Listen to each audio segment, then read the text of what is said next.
Are you bored with where you work? There's no shame in it. A lot of people are. Or maybe you hit a run of bad luck recently and you got furloughed or let go from your old job. It's a stressful time, and you're probably asking, what type of career would be right for me? Maybe you want some excitement, like chasing down escaped monsters from high-security containment facilities. Maybe you want something a little more intellectually engaging, like joining some of the world's finest minds in finding the answers to mysterious ancient secrets. Or maybe you're the ambitious type, someone with plenty of #hustle. Perhaps nothing would satisfy you more than climbing to the very top of the corporate ladder, into a position that would make you one of the most powerful human beings on the planet.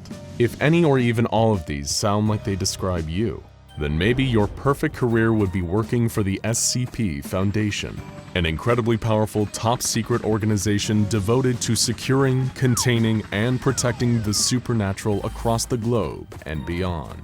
You could be one of the thousands of little turning cogs that keeps this organization running and keeping the world safe from supernatural threats. But you can't even get into your local country club. How can you find your way into one of the most elite groups in history? Well, we can't pretend it'll be easy, but it's definitely not impossible. Today, we're going to give you a primer on the potential ways you could join the proud ranks of the SCP Foundation.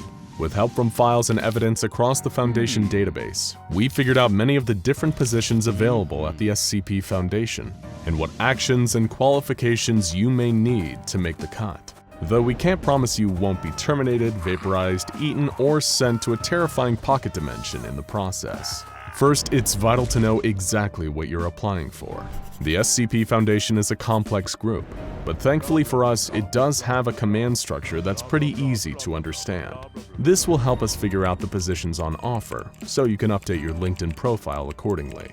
There are two main categories of jobs at play here. We have security clearance categories, which range from 0 to 5, and we have personnel classifications, which run from A class to E class. Let us break it down for you. Level 0 security clearance covers jobs like logistics and janitorial services. They're the lowest entry level of any Foundation jobs, and you'll basically be told nothing. You might as well be cleaning the bathrooms at a local gym. Level 1 covers most of the same jobs as Level 0, except that these staff members perform their jobs in closer proximity to anomalies, so you'll still be cleaning bathrooms, but at greater risk to your life. Level 2 is the most common level of clearance and covers most of the jobs you can apply for at the Foundation: junior researchers, field operatives, containment specialists. You have a decent grasp on the strangeness of your profession, but you're still locked out of the major secrets. Level 3 is a step up and covers most of the senior research staff, project managers, security officers, response team members, and mobile task force operatives, all of which we'll discuss more later. Level 4 is top secret and reserved for only senior administrative positions, like site directors, security directors, or mobile task force commanders. Finally, Level 5, which gives access to every secret the Foundation holds and more. This is reserved largely for the O5 Council and those working directly under them. We're not saying it's necessarily impossible for you to get into one of those 13 seats of ultimate power, but it's probably impossible. The A through E personnel class are a little easier to process. The further along your letter is in the alphabet, the more dangerous your job, because you work in closer proximity to anomalies. A-class staff are considered critical to the running of the Foundation, like the O5 Council, so they're usually not even allowed near an anomaly. D-class, as you probably already know, are guinea pigs regularly thrown into the clutches of anomalies to see what happens. The only thing worse is E-class, which applies to agents who are already under the active effects of anomalies, and thus are quarantined. Now that you fully understand the command structure of the SCP Foundation, we can talk about specific roles and what it may take to find these various job titles attached to your name. We'll start with the lowest of the low and work our way up to the top of the pyramid, starting, of course, with D-Class. The upside of D-Class is that you don't really need any kind of qualifications to join. The majority of D-Class personnel are death row inmates, so if you commit a few capital offenses and get yourself caught, you'll likely be up for consideration. After all, employee turnaround for D-Class is pretty crazy, for obvious reasons. The downside is that you really don't want to become a D-Class. While there are some rare examples of the lives of D-Classes being improved, like the one who was released to pursue a law degree after being educated by SCP-5094. It's largely a literally dead-end job. But let's say you're a little luckier than that, and the job you seek, while still dangerous, will at least get you a decent pension and dental coverage. We're talking about the day-to-day bread-and-butter jobs that keep the whole Foundation running: site staff. If you're working on site at any of the hundreds or even thousands of secure areas the Foundation maintains across the globe, you have 4 different possible career paths: Containment Specialist, Researcher, Security Officer, and Tactical Response Officer. Containment Specialists are, as you can probably tell from the name, experts in maintaining containment for anomalies.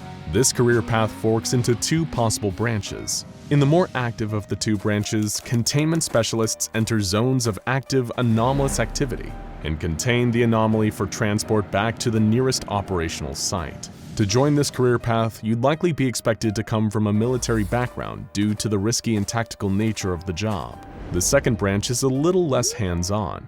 These are the actual engineers and technicians who work with researchers to devise the containment procedures for the various SCPs. For this role, you'll not only need to likely understand physics and engineering at an expert level, you'll also need an extraordinarily creative mind. You'll need to think outside of the box to keep the anomalies in the box. A recurring theme you'll find when it comes to Foundation jobs is that you don't seek out the Foundation for a job. If you're the right person and show potential, they'll find you. Researchers are a similar story. These are the best research scientists in the world, scouted by the Foundation to assist the cause. If you're someone with a true passion for science, with topics including but not limited to biology, physics, chemistry, botany, and xenobiology, and you're willing to put in the work to reach the very top of your field, the Foundation may just come knocking at your door.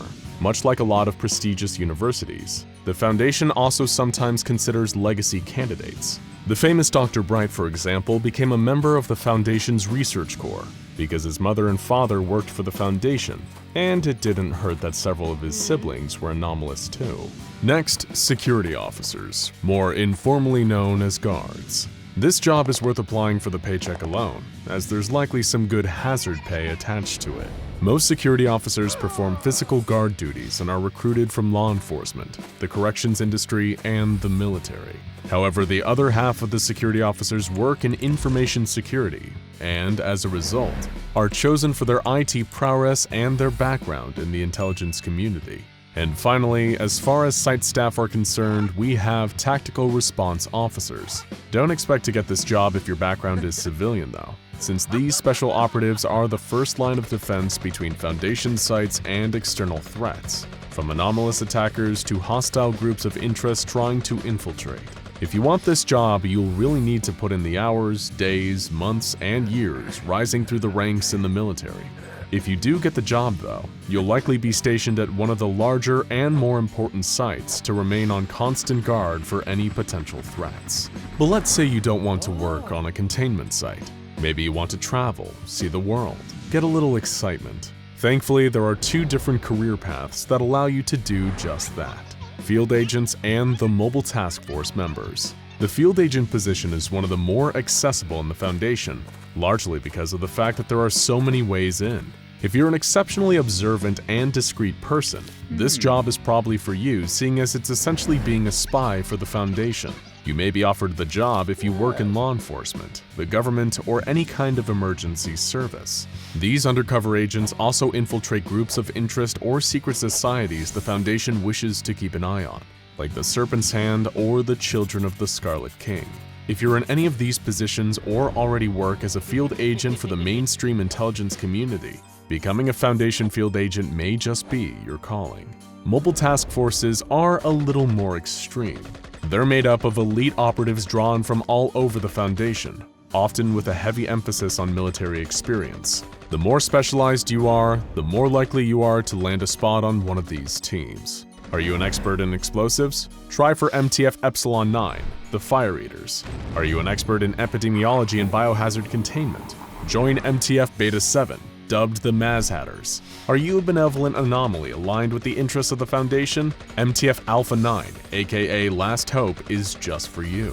The Foundation sometimes even recruits ex-members of enemy groups of interests into MTFs on occasion.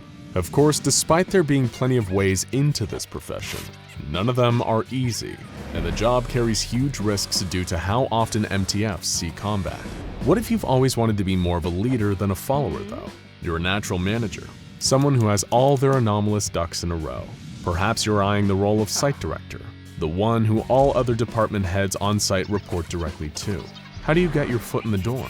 It's simple. Site directors start off working some other job for the Foundation, like researcher or security officer, and simply climb through the ranks until they reach the most senior position in the site where they work. Oftentimes, site directors were previously very committed researchers, like Dr. Bright or Dr. Gears. And finally, the biggest question of all. How does one become a member of the legendary O5 Council? Due to the extremely mysterious nature of the council, this one is hard to say. Exact information about each member and their past is shrouded in secrecy, but it stands to reason that any new members are elected in by a majority of the pre-existing council members on the board. Like Dr. Bright's father, Adam Bright, it is theoretically possible to work your butt off and get into the O5 Council through decades of pure grit. But you're probably wasting your time. The council works in mysterious ways, after all. If we've learned anything today, it's that any job actually worth having at the SCP Foundation isn't gotten easily. But hey, considering the SCP Foundation has its shadowy fingers in every pie, and its thousands of factions worldwide are masked by just as many public-facing front businesses, for all you know, you might be working for the Foundation already. Congratulations! You've just entered the employ of the SCP Foundation as a junior researcher. As you know, the Foundation doesn't just hand out positions like this to anyone. To get scouted as part of their research corps, you need to be one of the best and brightest. You're going to be working with strange, mind-bending, and sometimes even deadly anomalies on a daily basis. You're part of the thin, redacted line between normalcy and absolute chaos of the supernatural. But right now, only one question is on your mind. Where will you actually be working? Because here's the thing. The SCP Foundation is a worldwide organization devoted to the containment of the anomalous, and they have thousands of classified sites and areas across the globe, each of them specializing in a different subset of the strange. Depending on your particular area of expertise, there's a number of Foundation facilities you may hope to be assigned to, but that's not what we're talking about today. Instead, we're focusing on the sites and areas so dangerous that just getting assigned there feels kind of like a demotion to D-Class, the places with the deadliest anomalies and the most frightening locales. That's right. It's time to cross your fingers and hope for the best. Because today we're going to discuss the most dangerous SCP Foundation sites and areas. But first, there are some things we need to understand about Foundation facilities in general. If you're somewhat familiar with the world of the SCP Foundation, you've probably heard phrases like research site and biological containment area thrown around a lot. You may have even picked up most of the meanings from context clues. But before we throw you into even more dangerous, uncharted waters, we're gonna break down the labels for you. The Foundation has secure facilities all over the world, and they deal with a wide range of different anomalies. So these facilities often have to specialize to suit the requirements of their specific task. For starters, the terms site and area aren't interchangeable. Sites are covert Foundation facilities that often exist relatively close to civilian populations, so as not to arouse suspicion from the public or rival groups like the Chaos Insurgency. They disguise themselves as boring government and corporate buildings. Areas, on the other hand, typically have to contain much more dangerous anomalies. Areas tend to not only be much larger than sites, they're also further away from civilian population centers. There's no cover story here. The areas are just entirely hidden. They also often have some pretty crazy failsafe measures in case of a large containment breach, like one or even multiple thermonuclear warheads designed to detonate and blow the facility to kingdom come, if things ever get truly out of control. It goes without saying that you'd probably rather be assigned to a site rather than an area, if you're risk-adverse. Both types of facilities are divided into sections or sectors, which in some cases are further divided into units. Units typically are small, high-security areas devoted to the extensive containment of a single anomaly. or several closely related anomalies. Now that you know the two types of facilities, let's talk prefixes, the handy little descriptor that often clues you in to how a Foundation site or area has specialized. There are 10 possible prefixes for a facility, and we'll take you on a quick crash course through those before we start getting dangerous. Armed, as in armed site, armed area, or armed section, refers to a facility or section that possesses a large quantity of firepower and could mean military-grade weaponry, vehicles, or just a large number of permanent armed guards. Armed facilities tend to be more dangerous to work in, either due to a greater threat of containment breach or due to a high possibility of attacks from the outside. Biological or bio implies that the facility or area deals with infectious or biohazardous anomalies that would make catching the Black Plague feel like a spa day. Containment is an obvious one. These sites or areas that are, you guessed it, built for containing anomalies. Dimensional containment facilities or sections often contain dangerous pocket dimensions, or gateways into other dimensions. Humanoid containment facilities or sections deal largely with intelligent human or human-like anomalies, capable of understanding and following instructions. They're similar to standard prisons, but for anomalous people. Protected facilities and sections are anomaly-free safe zones, so we won't be discussing them much here. Provisional facilities are typically temporary facilities built around an anomaly that couldn't be feasibly transported to a pre-existing facility. The rare reliquary facilities or sections are designed to hold anomalous artifacts of a religious or historical nature. Research facilities or sections either research the anomalies themselves or work on devising new containment methods. And storage facilities are designed to store non-anomalous items long-term. The Foundation also has observation outposts, but with some rare exceptions, your greatest risk at one of these is dying of boredom. With that out of the way, let's get to what we've all been waiting for. The scariest, deadliest, and most overall dangerous facilities on the Foundation roster. The places you'd never want to be assigned to if your life depended on it. And in this case, it really does. First, we'll discuss the most dangerous sites, and then the most dangerous areas. So grab your Foundation-issued sidearm, and let's go. First, Site 19. It shouldn't be surprised that the largest operating Foundation site is also the one containing some of the most famous and deadly prisoners. Two in particular are the one you can't look away from, and another that puts you in lifelong mortal danger if you look at it.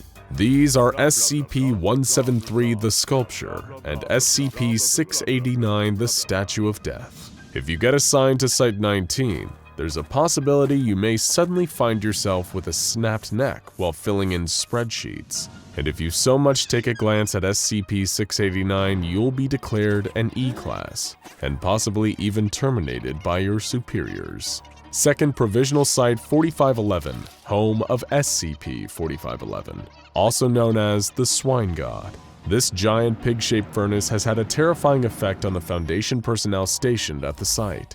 In just a few weeks, it had seemingly rational researchers and guards performing brutal sacrifices in its name and descending into an occult hell. It's happened at least once already, and is extremely likely to happen again, so you definitely want to avoid being deployed here. But the most deadly site of all is one that doesn't even come from our universe. Site 13, also known as SCP-1730. This site, run by Director Elliot Emerson, functioned like an anomaly slaughterhouse in another dimension. Anomalies were murdered and burned, and dissenting Foundation employees were treated horrifically. But when Director Emerson happened to turn on the reality-warping Thresher machine, this site became a full-blown nightmare filled with escaped SCPs, mimetic hazards, otherworldly nightmare gods, and a truly unsavory entity nicknamed Leech Boy, who is quite interested in drinking your blood. If you can even survive long enough in Site 13 to meet him, that is. Of course, it's the secure Foundation areas where the horrors really unfold. These can make some of the worst sites look mild in comparison. Let's take a look at some of the Foundation's most dangerous areas. First, Containment Area 25B. This area is not only 200 meters beneath the ocean, it's also one of the most heavily fortified, and one of the few to actually detonate its on-site nuclear warhead in the past. That's because this is the containment area for SCP-076, also known as Able.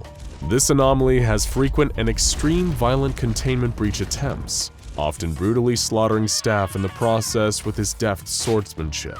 Accepting a job here is a great way to fast-track yourself into becoming human sushi. Next up is Area 354. This facility houses SCP-354, also known as the Blood Pond, a slowly expanding pool of red liquid that habitually unleashes dangerous monsters that attack the guards stationed there. These include giant bats, huge metal spheres releasing concentrated radiation beams, a giant reptilian humanoid impervious to gunfire, and an invisible robotic Terminator entity that managed to murder 90% of the attending guards before being killed itself. In other words, not a recipe for stable employment. Area 126 is dangerous for a number of reasons. First, that it's located inside war-torn Damascus, Syria, and thus sometimes come under threat from shelling operations. Second, because it contains SCP-3989. This spatial anomaly in the middle of an olive orchard turned out to be a front for a terrifying Sarkic dimension full of fleshy abominations. What's more, simply being in this area slowly caused the staff to lose their minds and become devoted to the Sarkic deities hidden within the dimension. And much like the Blood Pond, it's believed that this area of influence is actively growing day by day. Meaning if you work at Area 126, it's actually getting less safe with each moment that passes. Next, Arm Reliquary and Containment Area 02.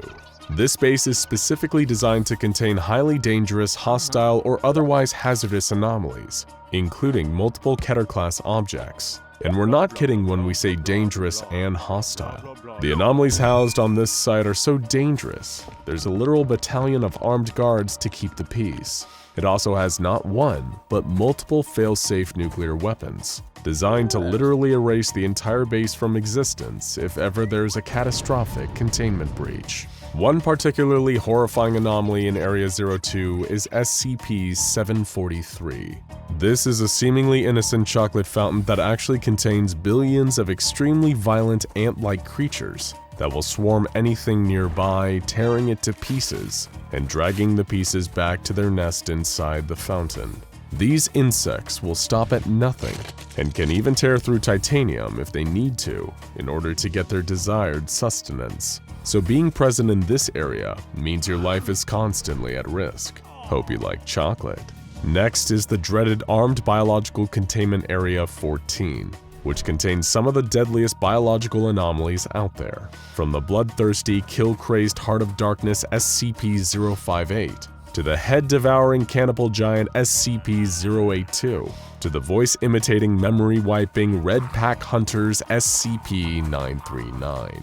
This base also houses several fast-breeding killer parasites, and a few highly infectious and deadly diseases. While Area 14 does boast an entire army of guards with heavy military hardware for preventing all these terrifying monsters from breaching containment and causing havoc, that probably won't make you feel much better. If even one of these things escapes at any given time, you better hope for your family's sake that you have a good life insurance policy. And finally, Area 37. As it stands, being sent to this area pretty much guarantees either death or a fate even worse than dying. That's because Area 37 is no longer under the control of the SCP Foundation. Instead, it's become a twisted playground for SCP-1765, a trio of terrifying reality warpers known as the Sisters. These unstoppable monsters claimed the area as their own, and began performing sickening experiments such as being forced into maddening time loops designed to drive you insane, or being crushed and burned to death in deadly games with confusing rules. While heading into other areas offers the possibility of a gruesome fate, Area 37 offers a dead certainty. Now, not only do you know the difference between different types of sites and areas, you now know some of the most horrifying and deadly examples of each, so you know which to avoid. But look on the bright side. If you're hard up for work and the SCP Foundation seems like an appealing job, at least you know there will likely always be a position available at one of these sites. After all, positions here open up very frequently. It is an old adage that money makes the world go round, and when you work for the SCP Foundation, that same money can keep the world from ending. Think for a second about the kind of absurd bills that the SCP Foundation racks up. They need to pay for the upkeep on hundreds of facilities while also paying for thousands of employees, as well as stipends for the families of the many members of personnel who are killed in the line of duty. They also need to pay for the equipment required to do their jobs, a lot of which they need to develop themselves, as well as the expenses of varied containment procedures for well over 6,000 different anomalies, each one requiring its own unique treatment. And that's not even factoring in the costs of their various experiments, vehicles, weaponry, and cover-up operations. To say the Foundation would need billions upon billions of dollars to do what they do is probably lowballing it. So today, we feel like asking the big question. How does the SCP Foundation make all this money? Because personally, we just don't think the biannual Foundation bake sale is going to cover the price tag on this thing. First, we're going to explore the different ways the Foundation probably brings in its obscene budget through more traditional means. But if you stick around to the end, we'll explore some of the much more strange and exciting ways the Foundation can financially exploit its vast cache of anomalies, as well as a way that you, that's right, you, can help. So buckle up as we tackle the most terrifying monster of all, budgeting. The most obvious means the Foundation has of scraping up a little extra cash is to cooperate with world governments. Obviously, the SCP Foundation isn't a puppet of the United Nations like the GOC. It operates with a high degree of autonomy that prevents its work from ever being biased by certain national or international interests. However, in order to do its work properly, it does collaborate with various governments across the globe. Naturally, as a result of this, it does receive assisted funding from governments when combating or containing anomalies that would present a threat to their national security. Think of it as a classic you scratch my back, I scratch yours situation. But seeing as people would notice every single government on Earth farming out billions of dollars for seemingly no reason that the profit could account for, it's clear that this only accounts for one of the SCP Foundation's multiple income streams. Where else is all the money coming from? Well, a phrase you've probably heard a lot on the videos on this channel is front businesses. As any members of the Mafia in our audience will already know, a front business is a seemingly legitimate company used to hide the operations of a more secretive or illicit business going on behind the scenes. Typically, it's a boon for organized crime syndicates who need to justify the purchases of certain personnel or equipment or launder ill-gotten gains into clean, legitimate taxable revenue streams. 'Cause trust us, kids, the only three letters scarier than SCP are IRS. The SCP Foundation makes use of a huge number of front organizations to both hide its operations and supplement its income, from chemical plants to office buildings to local bakeries. It is impossible to know just how many normal industries technically answer to the O5 Council high enough up the chain. For all you know, you could already be an employee of the SCP Foundation without even being aware of it. Income generated by the various front companies used by the Foundation are likely to make up a good chunk of their budget. Another key factor in the Foundation's profitability is technology. Given that the Foundation has gathered some of the greatest scientific and engineering minds in the world to protect humanity from anomalous forces, it goes without saying that they create some incredible technology, which may later trickle down into wider commercial and civilian use. And before you start saying this is crazy, it's actually an incredibly common practice with regular militaries all over the globe. Duct tape, superglue, GPS, silly putty, EpiPens, microwaves, and the internet were all made possible by military advancements. And with the Foundation having technology so advanced it puts even the most well-funded militaries to shame, it's sure to have some lucrative patents floating around out there. Not to mention the fact that the Foundation has also reclaimed and repurposed anomalous technology that surpasses even their own, which may influence some incredibly profitable consumer goods further down the line. Which is a nice segue to the next portion of this video, utilizing captured anomalies for fun and profit. Well, mostly profit in this case. This is the much more fun and theoretical half of things, where we speculate on which SCPs would bring in the biggest bucks to fill the coffers of the SCP Foundation. And of course, stick around to the end for the most important money-making method of all. It won't be what you expect. First, SCP-096. We know what you're thinking. How do we monetize a mindless killing machine? Simple. We stand someone in front of it and make them look at its face, then position 096 onto a treadmill attached to a series of powerful generators. Given that 096 literally never gets tired, we will have invented a true perpetual motion machine, and the energy generated by this could replace the municipal power grid. That's surely got to be worth a few bucks, right? United States government, the Foundation awaits your call. Okay, let's get a little more serious. Have you ever heard the expression, a penny saved is a penny earned? Because as previously discussed, one of the major costs of the Foundation is labor. However, SCP-662, the butler's handbell that summons the unfailingly loyal Mr. Deeds, could solve this issue. You may be thinking, sure, Mr. Deeds can replace the labor of a couple people, but not that many. He's got physical limitations. To which we would answer, what about SCP-662 put through SCP-914 the Clockworks on fine? We'd wager that this might lead to a bell that summons an even more effective Mr. Deeds, or better yet, multiple Mr. Deeds. You could only imagine the money the SCP Foundation would save. Upon request, he can also manifest bricks of pure gold. He's a butler that literally pays for himself. But enough about Mr. Deeds. Let's talk about you. Are you happy? Fulfilled? Do you know why you're here? A lot of people struggle with finding a sense of purpose in life. It can make it difficult to form and actualize your goals. If only it was easy to know your greatest desire, so you could finally get your life together and start working on it. Thankfully, the Foundation could help. For a price. What? You can't blame them for a little #hustle. With SCP-978, the Desire Camera, they could help people figure out what their deepest desire is. But that's not the only way to make money from this anomalous device. By taking pictures of the rich and powerful and seeing if their desires are compromising, humiliating, or even illegal, you can quickly solicit some very generous donations out of them in exchange for keeping this juicy information under wraps. Podcasts are big these days, with incredibly popular ones like the Joe Rogan Experience getting around 11 million downloads per episode. People love hearing a compelling interview or a good story. That's why, to make a little money on the side, we recommend the Foundation give SCP-1867, a talkative telepathic sea slug who goes by Lord Blackwood, his own podcast, where he would spin wild yarns, interview celebrity guests, and perhaps even host chats with other interesting SCPs. All while the Foundation cleans up on sweet podcast sponsorship revenue.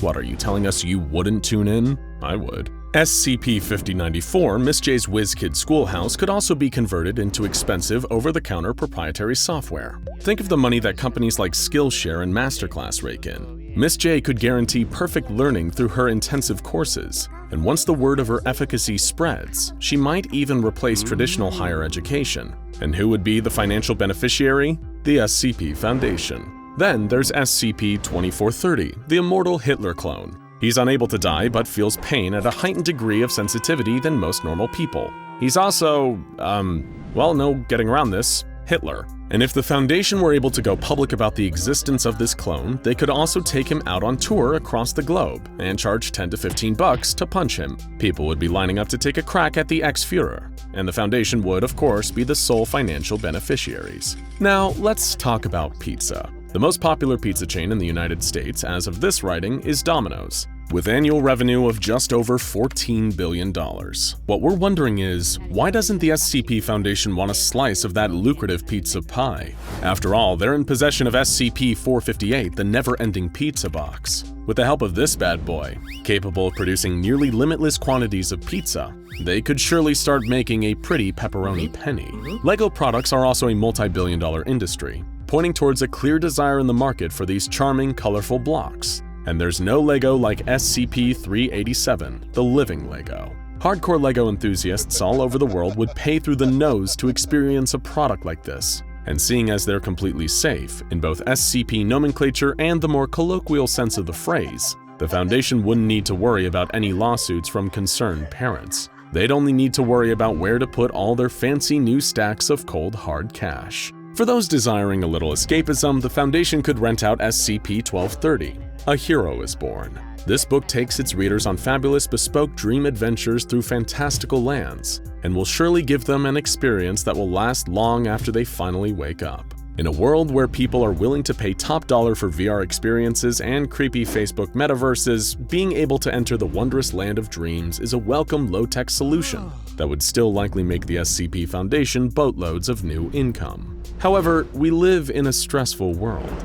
Modern life has come with its wealth of new personal issues, from work troubles to the dating game. And connectivity has come at the cost of having an ever greater awareness of the troubles that plague the world at large. With costs making a lot of valuable therapy and medications unavailable to many, it's no wonder that we're undergoing a global mental health crisis. But the Foundation has a solution: SCP-999. Spend long enough time with him and he'll straight up cure everything from depression to PTSD. People all over the world would pay top dollar to achieve an immediate and effective cure to all mental maladies that only takes a few hours and has no negative side effects. Like the ultimate therapy dog, the Foundation would be rolling in the dough from an opportunity like this. And, of course, the most devious, ingenious, and overall effective method that the SCP Foundation could possibly use to make money is creating YouTube channels that pretend to just be sharing the fictional monsters and entities of a made-up online fiction project, when in fact, they're actually secretly leaking the highly classified secrets of their own organization,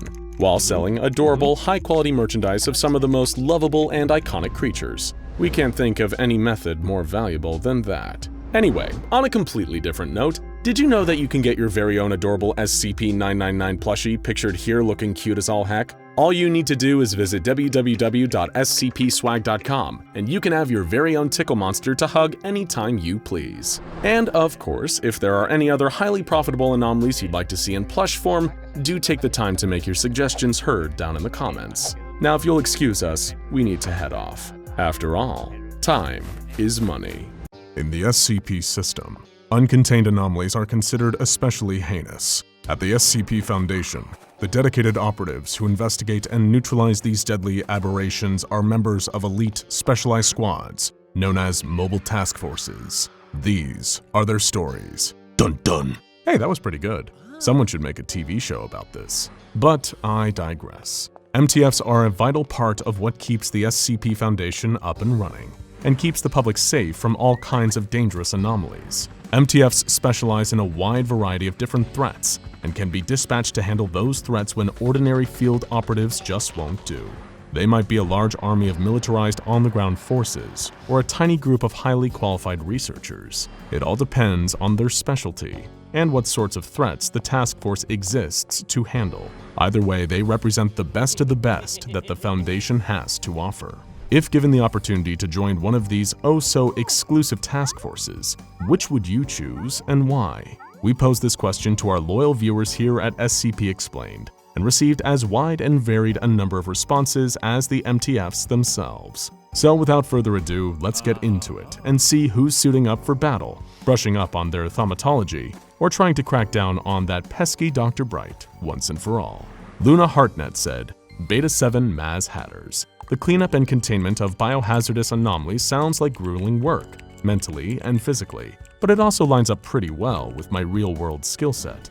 Listen, one of the most important parts of job hunting is knowing your strengths. If your strength lies with cleaning up all kinds of supernatural gunk, goo, and slime, then more power to you. Grab a department-issued super mop and get down to it. Thank you for your service. A clean foundation is an effective foundation. Iron Clamp said, Mu-13 Ghostbusters. Everyone knows how scary fighting the SCPs that you can actually see and physically deal with are, but imagine the steel balls it takes to go into a scene to deal with a potentially deadly SCP that you can't do either of those things with. It would be like having a much more violent version of Paranormal Activity or Insidious, but instead you have to figure out how to deal with it. Also, the idea of Ghostbusters but with guns is just too good for me to pass. Sounds like you're a horror fan, so enjoy your own personal entry into the Paranormal Activity extended universe, and try your best not to become a ghost yourself. Who you gonna call? Yanuska A1 said, I would definitely want to be a member of Epsilon 11 Nine-Tailed Fox. The fact that they're only called in to deal with a facility and in such small teams proves that the skill set of these troops is astonishing. Not to mention they're under the command of Alpha 1 Red Right Hand, who are known as the best of the best. Also probing their skills in the game SCP Containment Breach, where 3 troops are sent into a facility where some of the most famous SCPs have breached, such as SCP-173, SCP-049, SCP-106, and many more. They easily sweep through the facility with no casualties. So in my opinion, Epsilon 11 would be my go-to task force. You've definitely got your work cut out for you if you want to become a member of Epsilon 11 and serve the Red Right Hand. But if you can hold your own against the likes of the Sculpture, the Old Man, and the Plague Doctor, then go right ahead and try. I hope you've got quick reflexes, an itchy trigger finger, and can go hours without blinking.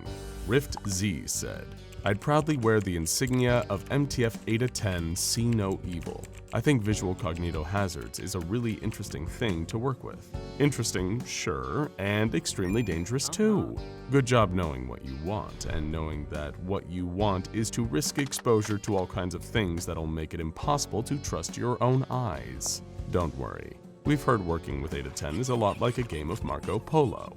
Only if you get it wrong, you break your brain, die, and unleash unspeakable destruction on countless innocent people. The Drum Major said, definitely MTF Alpha 9 Last Hope. I've always loved the more human-friendly anomalies, and feel like even the most hostile sentient entities have some sort of kindness within them that can be shown if given time.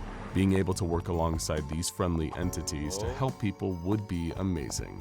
Oh, that's so sweet. So instead of just containing anomalies, you'd like to have them as your co-workers. It is a pretty impressive team you'd be joining. One that includes the likes of Iris Thompson, SCP-4051, also known as your friendly neighborhood Keter, and the shadowy icon of crime fighting we call the Spectre. But there's no need to be intimidated. I'm sure you have your own strengths to bring to the table too. Maybe you always get everyone's coffee order right, or you're great at giving pep talks. Whatever it is, you'll be a great addition to the team. Lemon Demon Dangaropa, oh the name you have there, said, it would be interesting for me to be a part of MTF Omega 9, also known as the Scrubs. For context, they are a group of gamers who got trapped in a lobby of Quake and now help out the Foundation. While being stuck in a game would have some psychological consequences, it would be fun to 360 no-scope the competition and other SCPs who dare stand in my way. Why settle for being a Twitch streamer or a professional in the world of esports, when you could just leave your earthly life behind completely and spend the rest of your days in a world of pixels and non-stop action? You'll miss your friends and family, sure, but don't think too hard about that part. The rest of it sounds pretty poggers. Do people still say that? Don't tell me, I don't want to know. God, I'm cringe. The Raging Atom said, this isn't even a contest. I'd go with MTF Sigma 3, the Bibliographers. Of course, not until after the whole library invasion thing had cooled off and they reorganized. It's just the closest you could get in the Foundation to recreational anomalous usage, which is awesome. Who knows, maybe I'll sacrifice everything I hold dear to become a Type Blue. Smart move waiting for the action to cool off first. If you end up becoming a Type Blue, let us know. I need a magic act for my nephew's birthday party, and he said last year's amazing Melvin pulling a rabbit out of a hat wasn't cool enough for his 6th grade friends. He's really hurtful. Mannequin Skywalker, okay, that was funny, said, honestly going to say MTF Lambda 14, 1-star reviewers. I've got a lot of experience in retail in many different positions, so I think I'd fit in there with being able to tell what seems anomalous or potentially how to deal with a retail-oriented SCP, including a Karen class. After working in retail, I'm sure you've seen horrors that would put the findings of the SCP Foundation to shame. After you've dealt with unruly customers picking a fight about coupons 20 minutes after closing time, there's nothing you can't handle. Tor the Jackal said, I'd go with Zeta 9 Mole Rats. I love enclosed spaces, especially those underground. If given the opportunity, I would definitely join Zeta 9. Are you sure you're not part mole? Groundhog maybe. I've never met anyone who, quote, loves enclosed spaces, let alone underground ones. But I also got kicked out of my local spelunking team for crying too much, so maybe that's just me. Sharky Reynolds said, I'd go for MTF Lambda 5 White Rabbits, and I would use my training to determine if the terrible new songs coming out these days are only popular through reality warping properties, or if the world is doomed to experience bad taste. It's probably anomalies. After all, everyone knows that bad music is a brand new invention, and every previous generation didn't think the exact same thing about the new music their kids were listening to. Hang on, I'm being told that's absolutely what happened, and that taste is subjective. Sounds fake. Besides, there's got to be a supernatural explanation for what does the fox say? I won't hear otherwise. Banana1 said, Zeta 9 mole rats. I gotta respect this task force since they have the lowest survival rate when it comes to their missions. Besides, I like how their insignia was made with the design of a gas mask. We've got another volunteer for the mole rats. What is it with you guys and dangerous underground situations? It is a cool insignia, sure, but there's a reason it's a gas mask. You'll need to wear a gas mask. Good luck to you, I guess. Nick T. Wolf discusses, said, For me, it's kind of a tie between two groups. I would love to be on MTF Eta 11 Savage Beasts. I know I'm not 100% deaf and working on learning sign language. Being part of a group where I felt like I belonged and might be accepted would be a dream come true. If I couldn't get into there, MTF Sigma 3 bibliographers would be amazing. The idea of possibly spending time doing research and gathering info in the library would be a great experience. And in possible downtime, all of those books that are waiting to be read. That is a great reason. The Savage Beasts would be lucky to have you. And you deserve to work with a team that understands and appreciates your unique strengths. Maybe you could split your time between the two and moonlight as a bibliographer. Eternal Tribute said, I'd choose Tau 5 Samsara. I already feel basically emotionless, so it would have zero impact on me, and I like the idea of immortality and being a cyborg. I love technology. However, my alternative would be the Debuggers or Skynet, because I am decent with computers.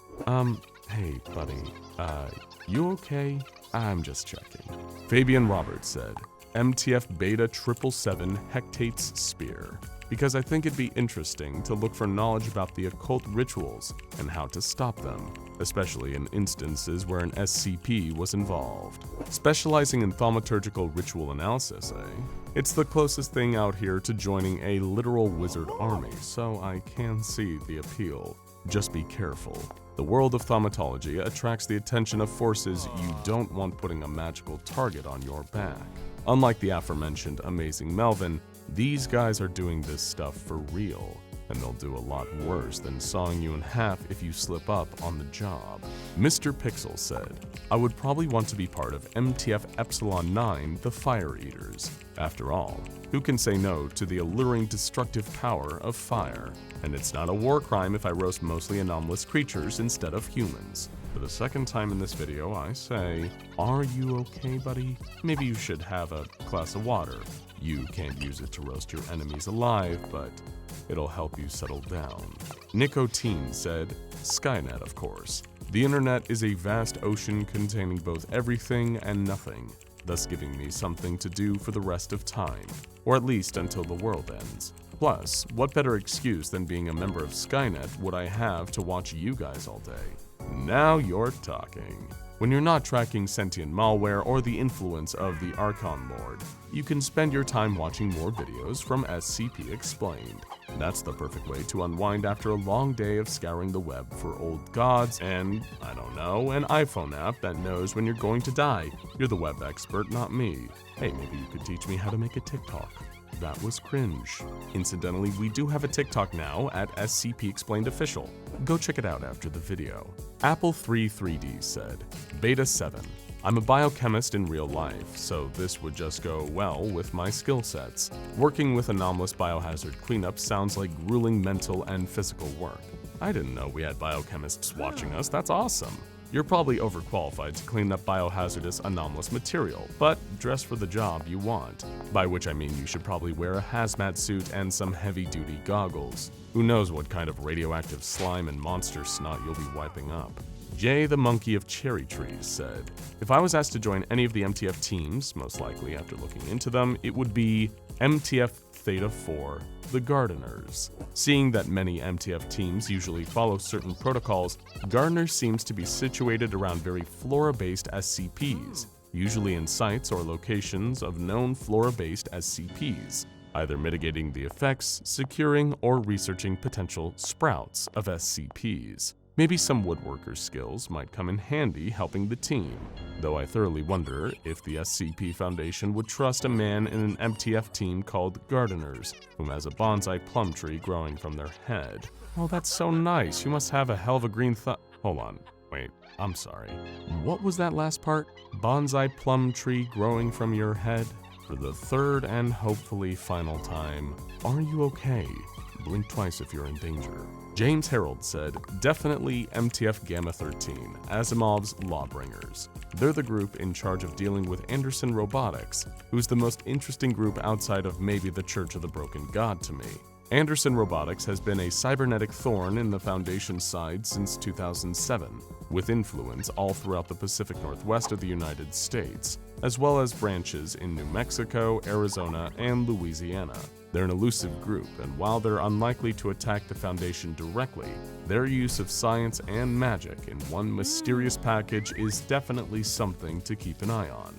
Fish Hissif, I see what you did there, said, I'd have to go with Upsilon 23 Art Critics. I'm usually drawing or painting, so I'm down to get my hands dirty dealing with anomalous art. And I love sloths. You like drawing and painting, so naturally you like to work with anomalous art. Makes sense. You might want to steer clear of any art depicting SCP-2774 though, if you want to continue loving sloths. That thing will ruin sloths for you faster than you can say, nowhere is safe in the corner of my eye, it's just staring, I don't know. Charles Watson said, MTF 8-5 Jaeger bombers. Sounds exactly like my dream job. Bombing runs in something like a C-130 is already something I'm interested in, and getting to fight what are essentially kaiju monsters makes it 10 times better. Hell yeah, dude, I love to party. Oh, you said fighting. Bombing runs? I grossly misunderstood what 8-5 is responsible for. I'll just put this bottle of Jägermeister away and get back to work. Final Advance said, MTF 8-11 Savage Beasts. I get triggered by even non-anomalous noises easily, so dealing with audio-based cognitohazards where noise discipline and actively shutting out sounds is perfect for me. If you hate sounds, I guess there's no better workplace than somewhere where you have to avoid hearing things at all costs. You'll be facing off against trumpets that can collapse walls, an anomalous chord progression, and even a corrupted Beatles song. So make sure you get some really good quality noise-canceling headphones though, or you'll be in for a rude awakening. Alexander Berry said, Bright 99, oh no you don't, as a way to contain them more efficiently. I'd have them set up some form of comedic entertainment to be broadcasted throughout the Foundation to boost morale while keeping the Brights entertained. Of course, to be safe, we'll keep an eye on all items they have access to and run the broadcast through a filter to get rid of possible cognitohazards. Oh no you don't is right. If you're a regular viewer of this channel or a fan of the designated page on the SCP Wiki, you know that there are more things Dr. Bright is not allowed to do than there are things he is. It'll take some pretty good comedic entertainment to keep Bright occupied. I don't think you can just throw on SpongeBob or Cocomelon and call it a day. Dr. Bright is way too attracted to real-life chaos to be distracted by television, though it's a nice enough idea. Or wait, are you suggesting we give Dr. Bright his own TV show? That is too much power. You cannot let him on the airwaves. He'll have half the Foundation quacking like a duck and making the other half's head explode before you even change the channel. Sorry, your request to join Bright 99 has been denied. Kurt Gamer said, I would proudly put the insignia of MTF Theta 90 on my shoulder, knowing that I have defended humanity, especially children, from the anomalous mathematics problems. I will even happily lay down my life to protect children from trauma, stress, and especially depression that anomalous math can do. I think math in its entirety is even anomalous. Let us rally together to ask the O5 Council to contain math entirely, due to its anomalous ability to make anyone cry and be depressed. I hope my work can bring a smile to the children that I have defended. This brought a tear to my eye. Thank you, Kurt, for your willingness to fight against the scourge that is simple mathematics. With your hard work, children all over the world will never need to hear about Billy buying 30 watermelons and 22 apples ever again.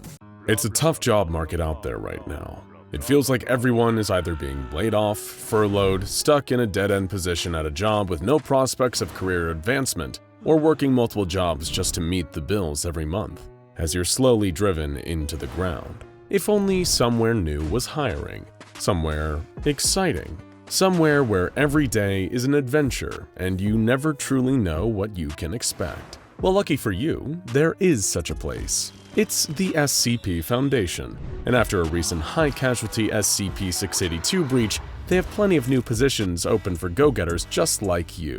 That's why we put out a post on our community page asking for the job at the SCP Foundation you think you'd be best at, and your reasons for why. And today we're going to evaluate your answers and see who's up to the task. Let's go.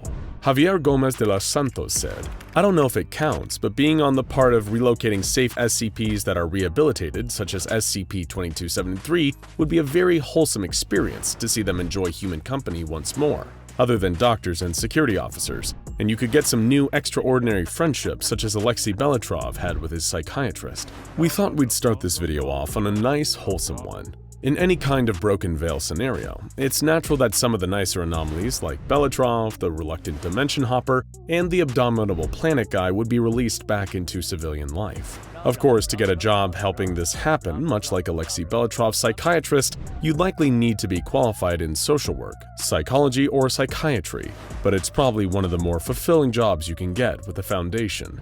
Geology Hill 123 said, "Having an MA in history, I can see myself working as a researcher into ancient anomalies and finding their cultural origins. Plotting the aristocrat's family tree, altogether knowing the Habsburgs' lineage is more of a shrub, would be fascinating. The Wanderer's Library sounds like a dream come true as well." Now this is a fun one. Seeing as anomalies can manifest in everything from ancient ruins like SCP-2621 to extinct cultures like the Davites to twisted family lines like the aristocrats, taking a historical approach to exploring SCPs is definitely a valuable job, and one perfectly suited to people with a background in history. Just be careful with some of those ancient texts. Reading the wrong ones might lead to certain strange mental and physical changes. Suicune Fan 123, I think that's how you say it, said, "I'd love to work in virology within the Foundation, specifically writing the reports for the more math-minded folks in the field. In my experience, they need the help. Ensuring reports are clear, concise, and useful would be my ideal placement. Dream job in reality, too." Virology is an undeniably useful skill for work at the SCP Foundation, given the number of terrifying viruses they deal with, like the incurable contagious zombie virus SCP-008, the Sarkic nightmare that is SCP-610 the flesh that hates, or the considerably more technological infection SCP-217 the clockwork virus. And hey, somebody needs to write those reports. Drew Sklar said, "As an engineer, I feel like doing researching and development for containment procedures would be so interesting. The conditions a cell has to meet vary so much between SCPs, and each one is so strange and interesting that it feels like a puzzle. Containment specialists are a vital part of the operations of the SCP Foundation, considering that containment is one of their core principles. It's an exciting and intellectually stimulating job, but there's also a lot of pressure involved. Knowing if you don't do your job right, you could be responsible for a breach that leads to a huge number of deaths for your fellow personnel, the civilian world, and potentially even you. We're sure you'll do fine though. No need to stress." Celifon said, "Personally, I'd want to work in amnestics. You don't have to interact with dangerous anomalies, just your fellow Foundation coworkers. I doubt the job is anywhere near as insane as research staff or MTF. Being a Foundation middle woman suits me just fine. In with the Class AB amnestic and out with the cognito hazard, my friends." That is a great attitude. And honestly, there are a lot of benefits to working directly with amnestics. Fun fact, every time that we have a video that underperforms, we release an amnestic gas onto our audience and release it again later. Who knows how many times you've listened to this sentence that you're listening to right now? Moving on. Tim West said, "I would go with where my experience helps me excel at the most. I've been working as a PSO, Protective Service Officer, for the Department of Homeland Security for some years now. I also worked as an armed bouncer, was trained in the use of force, defensive tactics, trained with firearms, long guns, and unarmed combat. Also trained for bomb detection and use of magnetometers. For the SCP Foundation, I would apply for the Security Division." Well, Tim, you seem pretty much perfectly qualified for the job. When can you start? No, seriously, can you start right now? SCP-106 just got out again, and we really need a hand getting him back under control. Yeah, it's an all-hands-on-deck situation. Oh no, he's coming through the wall. Oh God! Grand Admiral Batch said, I'd go for Containment Specialist, Occult Selection, as I am very well versed in the occult. As to where I'd exceed others, probably when it comes to rituals, as I have an interest in them and know a lot about them, including some, let's say, practical experience. Huh. Are we allowed to ask follow-up questions? Because I'm now really curious about your occult experience, Grand Admiral Batch. We'll dispatch a field agent shortly. Metaman said, I don't really know much about the rankings or positions in the Foundation, but if there was a job for deciding who or what gets sent where for testing, I would do that. I could do cross-testing as well as just having the ability to have my worst enemies killed by an SCP. Okay, see, applications like this are why we do background checks, Metaman.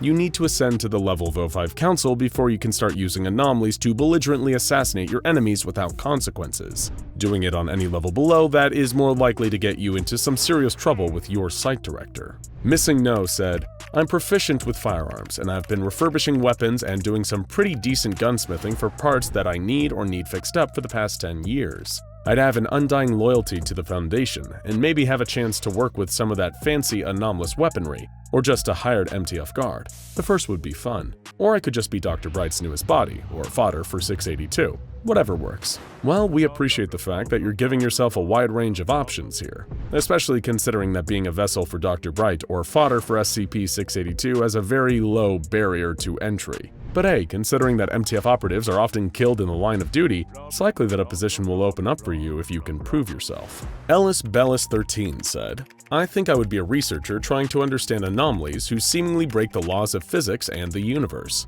I am studying math and physics and currently doing my bachelor's thesis on quantum bits. By understanding the physics allowing the anomalies to behave anomalously, we could utilize the knowledge to develop new cool technologies. We like your style, Ellis. We need people like you on the team.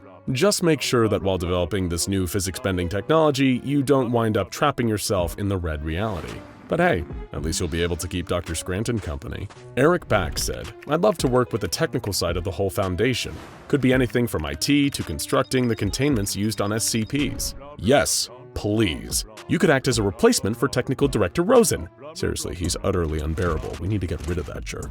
Chrysia said, would probably be an MTF Mu-13 Ghostbusters. I've always been fascinated with the supernatural. That and my sensitivity to the paranormal and seemingly paranormal would definitely make me a valuable asset to the team. You seem like a great fit for the team. We just hope that ghostbusting makes you feel good. Psycho Cobra Gaming said, having a background in psychiatry, I immediately go to the idea that all of the stress and threat of constant death would really weigh on the mind of the employees. I'm not sure if the Foundation has a psychiatric department, but if I could spearhead the creation of one, then I would be given the room to climb up the hierarchy of the Foundation.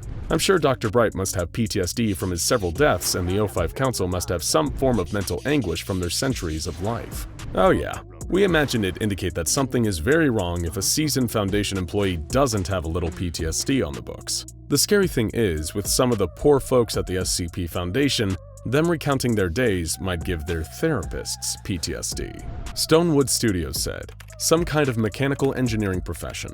Just being able to observe anomalous tech would be incredible. I'd love to try to discern how 914 works, or spend my days trying to understand the functionality of the numerous remnants of the broken god. This seems like a good application of your interests and skills. And if you want to be even better at engineering, why not put yourself into the SCP-914 chamber and set it to very fine? Just to see what happens, you know? It's a fun time. Frank Official said, honestly, even just being a janitor would satisfy me. There's this sense of dread knowing some sort of dangerous thing could break out at any moment. Really does get your blood pumping. It's a bold choice, honestly. All the danger and stress of working for the SCP Foundation without any of the clearance, pay, or prestige. You're playing 5D chess. Minty said, I'd like to be part of some kind of Foundation reintegration program where the SCPs are taught to control their powers and just get used to being less deadly so they could re-enter human society. I just feel bad for the SCPs being essentially put in cages. Some of them need a hug. Barring that, I just sign up for the Serpent's Hand. Considering that the SCP Foundation can be a little cold towards anomalies, you may eventually find yourself becoming disheartened towards the Foundation and its practices. At this point, yes, it seems likely that an allegiance with the Serpent's Hand would be a pretty appealing prospect for you. Cat and Otter said, I would enjoy some good old low-risk humanoids. Have a nice chat with them. Maybe a round of tennis with Kain, Iris, and Mr. Fish. It would indeed be nice to chat with some low-risk humanoids. Be warned about Mr. Fish, though, he's been known to be a little salty on occasion. God, that joke was bad. Pikeshade said, I suppose I would like to work as an archivist in a records room, cataloging anomalies and updating files. I do that mostly in my IRL job, while also turning old Word document manuals into educational videos. So I could probably also collaborate with doctors and researchers in how to make training videos for new D classes and MTFs and how to deal and approach certain SCPs and/or rival organizations. Wait. You want to make training and informational videos about SCPs? That sounds to us like you want to be our competition. Listen, buddy, we rule the fun, user-friendly infographic videos about SCPs game. You don't want to step on our turf. We can be very aggressive.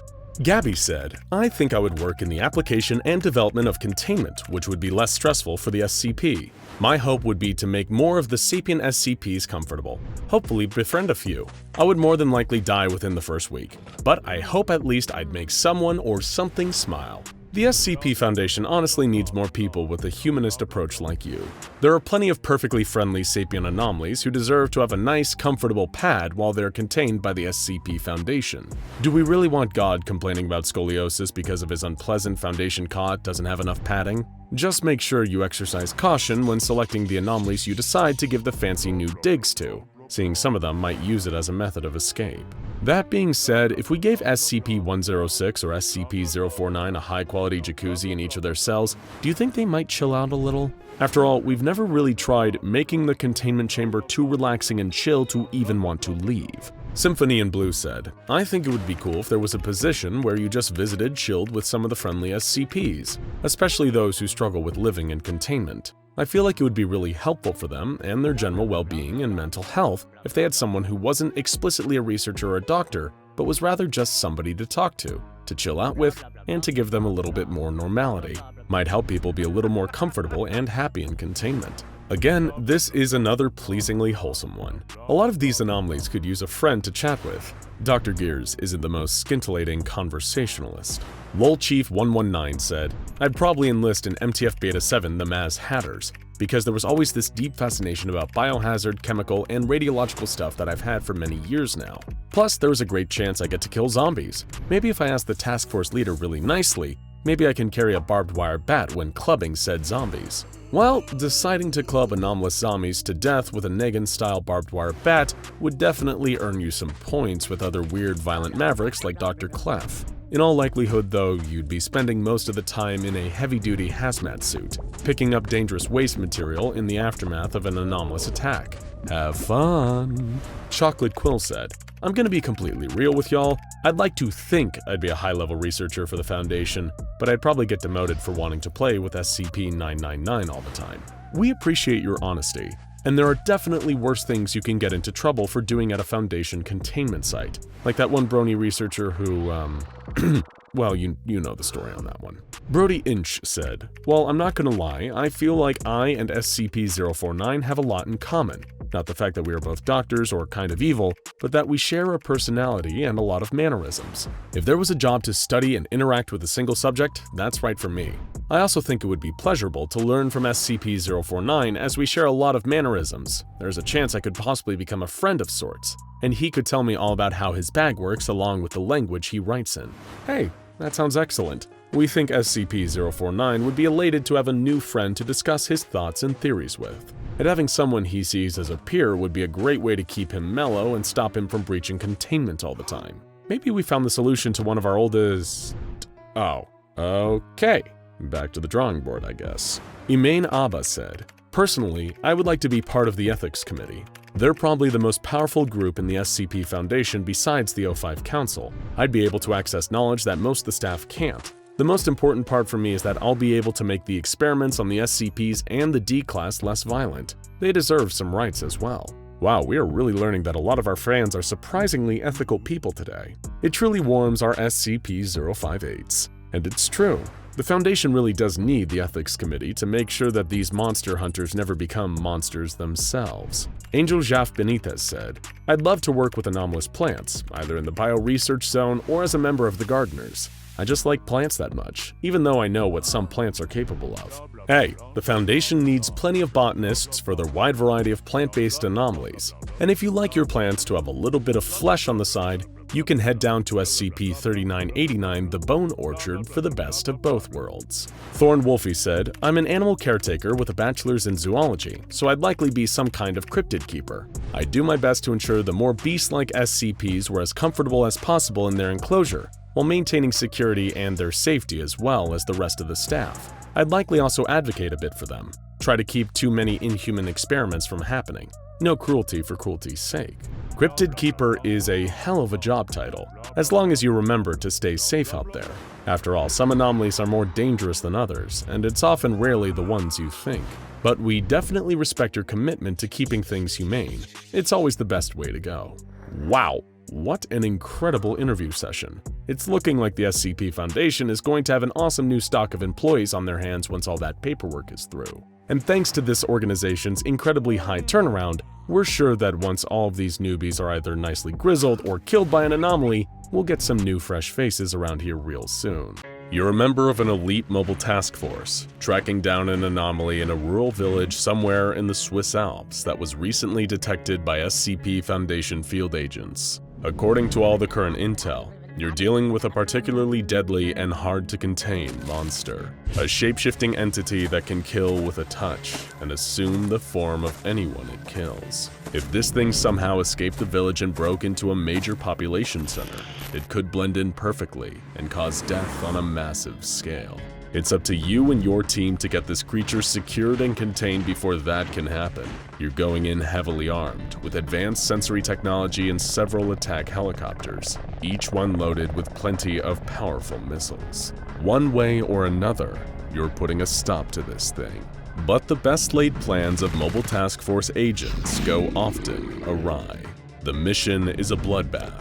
The shape-shifting anomaly has blended in perfectly with the innocent civilians living in the village. Before you know it, half of your team have been killed, and you don't know which of the remaining team members are really themselves. This really couldn't have gone worse, and if you mess this up, not only is your life at risk, but so are the lives of everyone this anomaly happens to get close to.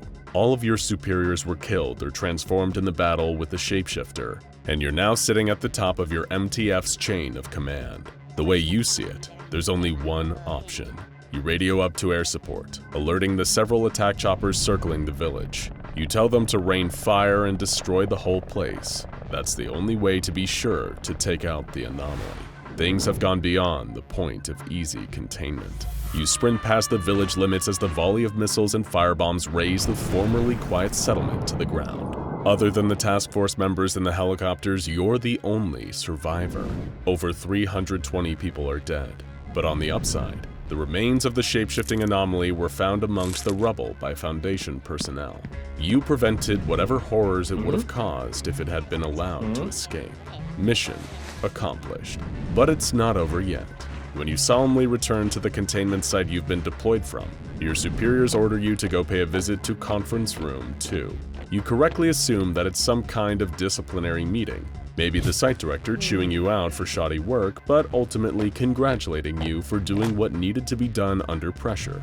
After all, making the tough decisions is what working for the SCP Foundation is all about. But when you arrive in the conference room, you're sitting across from a woman you've never seen before. She's tall, with hard, stern-looking features and a plain but well-tailored suit. Despite being a hardened soldier on the Foundation payroll, something about this woman makes you nervous. She smiles and says, "Hello, I'm with the Foundation Ethics Committee.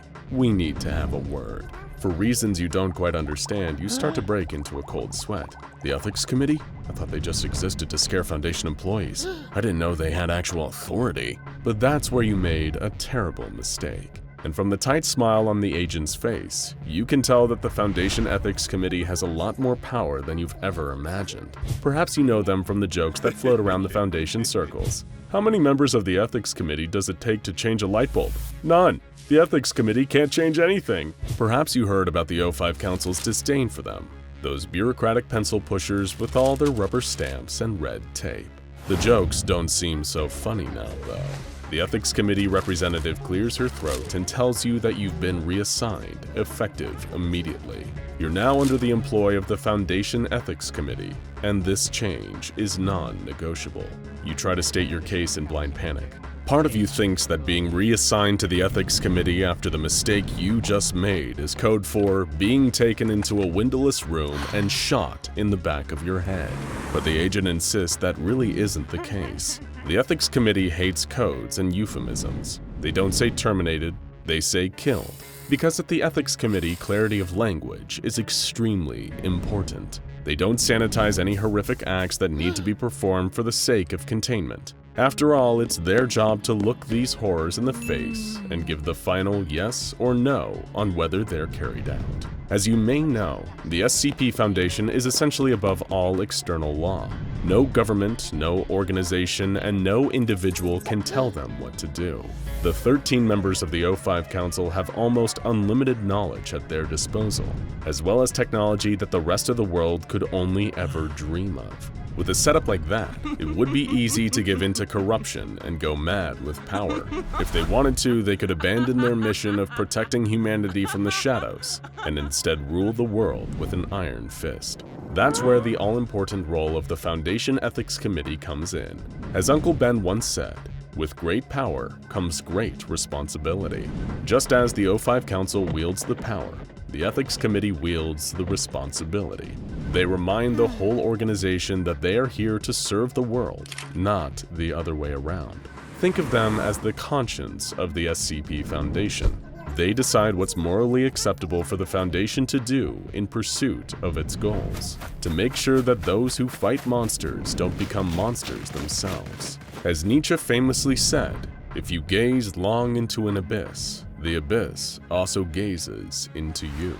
Right now, you very much feel like you're staring into the abyss as the Ethics Committee representative calmly explains the situation to you. An important thing to remember about the Foundation is that it must be cold, not cruel. The second that the harm it causes is in excess of the positive results of the Foundation's actions, it's time for the Ethics Committee to step in and dole out some discipline. It is the Ethics Committee's job to balance the moral cost of every action performed by the Foundation, from the degree of collateral damage permissible in the field to the ways that D-classes can be ethically used in testing. While some hardcore Foundation loyalists may say that people like the Ethics Committee are standing in the way of true progress, giving yourself wholly to the mission without any ethical safeguards can be a dangerous line to walk. At that point, what's separating the Foundation from the Global Occult Coalition or the Chaos Insurgency? Or even worse, their nightmarish alternate selves from the universe of SCP-1730 and SCP-5000. While the Foundation occasionally needs to do some truly horrific things in order to secure, contain, and protect, it is the Ethics Committee that keeps them on the moral high ground. All of this seems pretty complicated to you as you sit, still fearing for your life in Conference Room 2. The Ethics Committee agent explains that it's actually all quite simple once you get used to it. The Ethics Committee uses a moral framework known as utilitarianism. Think of it like the product of morality and math. Specifically, the committee uses an ethical system known as negative utilitarianism. This system revolves around the principle of harm reduction. The committee tries to modify every action taken to cause the least amount of possible suffering in a situation, the goal being to eliminate any unnecessary suffering from action. Take your decision, for example, the Ethics Committee representative says. Your actions, namely the destruction of the village, caused a great deal of suffering. However, considering the damage the anomaly could have caused after your team lost control of the situation, it's clear that your motivation was ultimately pure harm reduction. I admire that kind of thinking in a high-pressure situation. You feel a cool wave of relief wash over you.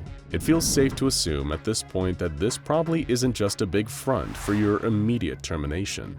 The agent sitting across from you seems to sense that that's what you're thinking, and assures you that she's being nothing but honest with you. The Ethics Committee has no need to be petty. They know everything, after all. And that's not an exaggeration. Their clearance is basically the equivalent to level 5, the highest in the Foundation.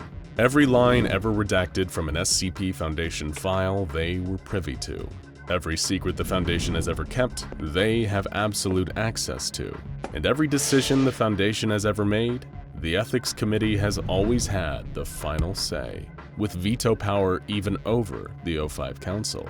And most importantly, all members of the Ethics Committee are former Foundation personnel, site directors, researchers, Mobile Task Force operatives, all people whose decisions have caused pain and death. Much like jury duty, the responsibility is random and non-negotiable.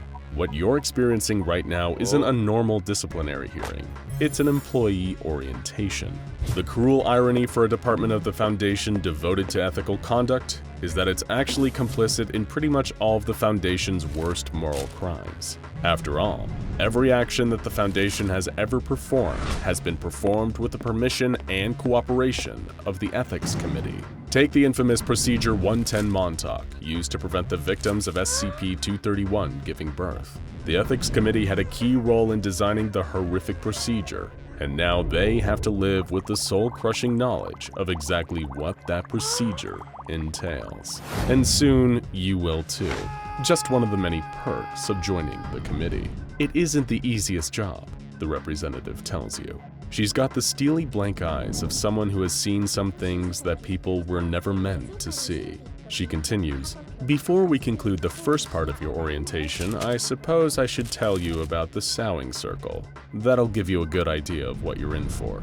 She tells you that the Sowing Circle was the anomaly discussed in the 2017 Ethics Committee Roundtable. It's an anomaly so secretive that it was never given an official containment number or classification, but it was proposed as a solution to one of the Foundation's most nightmarish problems: the shortage of human infants. It is an ugly truth about the Foundation that a decent number of anomalies, such as SCP-2845 the Deer, require the sacrifice of live children as part of their containment procedures. For years, the Foundation has been stealing children from orphanages for the use in these rituals, but the Sowing Circle could solve this problem. It was a mummified human corpse, wreathed in a circle of its own dried-out intestines. The mummy produced seeds which, if consumed, could allow human women to produce litters of 12 babies with an 8-hour gestation period, like the litters of a sow, hence the name. This would solve the baby shortage handily. It was the job of the Ethics Committee to decide what would be the most ethical way to use this anomaly. In the end, despite their own personal moral disgust at the actions, their philosophy of harm reduction led them to one conclusion: using the device to impregnate already brain-dead patients, effectively turning them into comatose infant factories whose only purpose was to be used in horrific containment procedures. But ultimately, the sacrifice would pale compared to the pain averted, seeing as millions, if not billions, would be under threat from some of these entities being released. Not that this makes the knowledge of what needs to be done any easier to handle on a personal level, but of course after what you did at the village, you know this feeling all too well already. The pain and the guilt you felt at making that decision is going to follow you your whole life. And now, you're about to have countless more experiences piled on top. It's your burden, your duty, your job. The Ethics Committee agent forces a weak smile. She says, "Of course, nobody said the job was easy, but somebody needs to do it." The SCP Foundation's mobile task forces are the best of the best. Their members are the elite, handpicked from the world's militaries, intelligence agencies, security contractors, and navies to create the Foundation's own security force. They ensure that the other personnel are able to do their jobs without having to worry about their own safety, whether it be during an assault on the site from the Chaos Insurgency or a containment breach from one of the countless dangerous anomalies that the Foundation contains. Of course, not every mobile task force can do everything.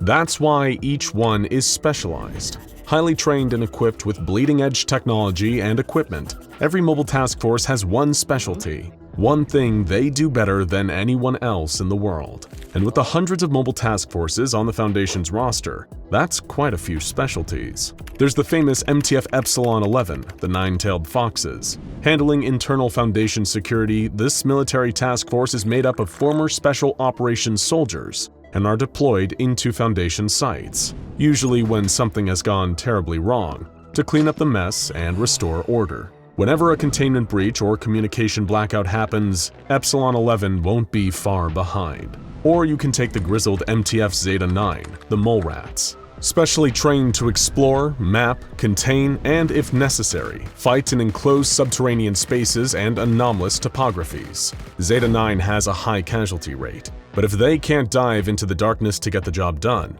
nobody can. And who can forget the infamous MTF Omega-7 Pandora's Box? A secret task force organized in the 90s to train and utilize humanoid SCP objects in field operations for the Foundation. Some of the most famous humanoid anomalies, like SCP-076, were members of Omega-7, until it was forcibly disbanded by O5 Command. But that's a story for another day. But above all these task forces, one MTF operates on another level. The O5 Council, the group of 13 mysterious individuals that control the Foundation, retain one mobile task force for their personal use. Mobile Task Force Alpha-1, the Red Right Hand. Named for the biblical symbol of vengeance, Alpha-1 serves, appropriately, as the right hand of the Overseers, executing their edicts throughout the Foundation. Their operations are classified so intensely, one could be mistaken for thinking they don't even really exist. But Alpha-1 embody the will of the Overseers and are empowered to enforce that will by any means necessary. Most Foundation personnel will never even encounter Alpha-1 throughout their entire career, and if they do, it generally means that something has gone very, very awry. And for the few select personnel that get the opportunity to join MTF Alpha-1, they'll be put through rigorous physical, psychological, and anomalous screening before even being considered to have their identity and existence redacted from society and being pressed into service. But what exactly does MTF Alpha-1 do? How are their members selected? Today, we're going to look at the story of one such recruit to join the Foundation's most elite task force. D-0912, formerly known as 1 Andrew Carter, was unceremoniously forced out of his cell one morning and grabbed around the arms by the tall, imposing armored guards of the Foundation. The test subject was then made to walk down to the halls of the site, down an elevator, through several wings until they reached a door. Then from inside, he heard a voice. "Step forward, D-0912. So he stepped through the threshold of the door into the sterile white testing chamber. Aside from a single metal chair in the middle of the room under one harsh white light, it was completely empty. The shadows made it hard to see the corners of the room. Behind him, a doctor who followed him into the room with a clipboard and lab coat wrote something down while speaking in a low, monotone voice. "You will be vaccinated against an anomalous pathogen. Later, we will conduct tests of the vaccine's effectiveness. Sit in the chair." Before he even thought of running, the two guards flanked the door. Their faces were covered by black visors, and he could see his own reflection in them. Daydreaming to himself, he slowly moved toward the chair. He thought about gods and beasts and blood, how the Foundation seemed to suck up test subjects for its own purposes the way an old god sucked up sacrifices and left empty corpses behind. He heard footsteps. "Sit in the chair, D-0912. He was barely sat for a few seconds when the guard stepped forward and used the leather straps to tie his hands to the arms of the chair. Then he tried to think. Why was he here? Why was he in this jumpsuit? He couldn't remember. He had a faint memory of a crime being committed, maybe murder, but who knew? Why did the Foundation care? He kept wondering about it more and more. He had no idea who was in his family or what his life had once been, just that he'd committed a crime once. But if he was guilty of something, how had the Foundation gotten its hands on him? There aren't many death row prisoners in the world, and society keeps a close eye on them to make sure justice is served. Why would the Foundation pick the most closely monitored prisoners for their sacrifices? It doesn't make sense. What made even less sense was the Foundation entrusting the job to prisoners with little education and few specialized skills. Experiments require precision and finesse, and manual labor could be handled using machines or drones for explanation. It seemed idiotic to have thugs and criminals do the work of unraveling the mysteries of the world. Just when D-0912 started to wonder about how he even learned to think this while in jail, someone interrupted his reverie. "D-0912, the doctor in the lab coat said. He responded from the chair, You're giving me a vaccination?" "That's right," the man said, not looking at D-0912. "Good day to give somebody a vaccination, isn't it?" D-0912 knew what happened to D classes on a monthly basis. He knew he wasn't being vaccinated for anything. Are you sure you can't make more use of me? Why would you throw away a tool for the greater good so easily?" D-0912 asked. "I don't know what you're talking about," the man in the lab coat replied. But between the guards at the door, the restraints on the chair in the middle of the room, and the doctor's impassive face, D0912 knew he was being put to death. He wriggled his arms, pointing out that the straps were loose, but the doctor ignored him. D0912 couldn't figure out why he wasn't scared of his impending death, or why he was so nonchalant about it. Pieces of his mind seemed to be missing.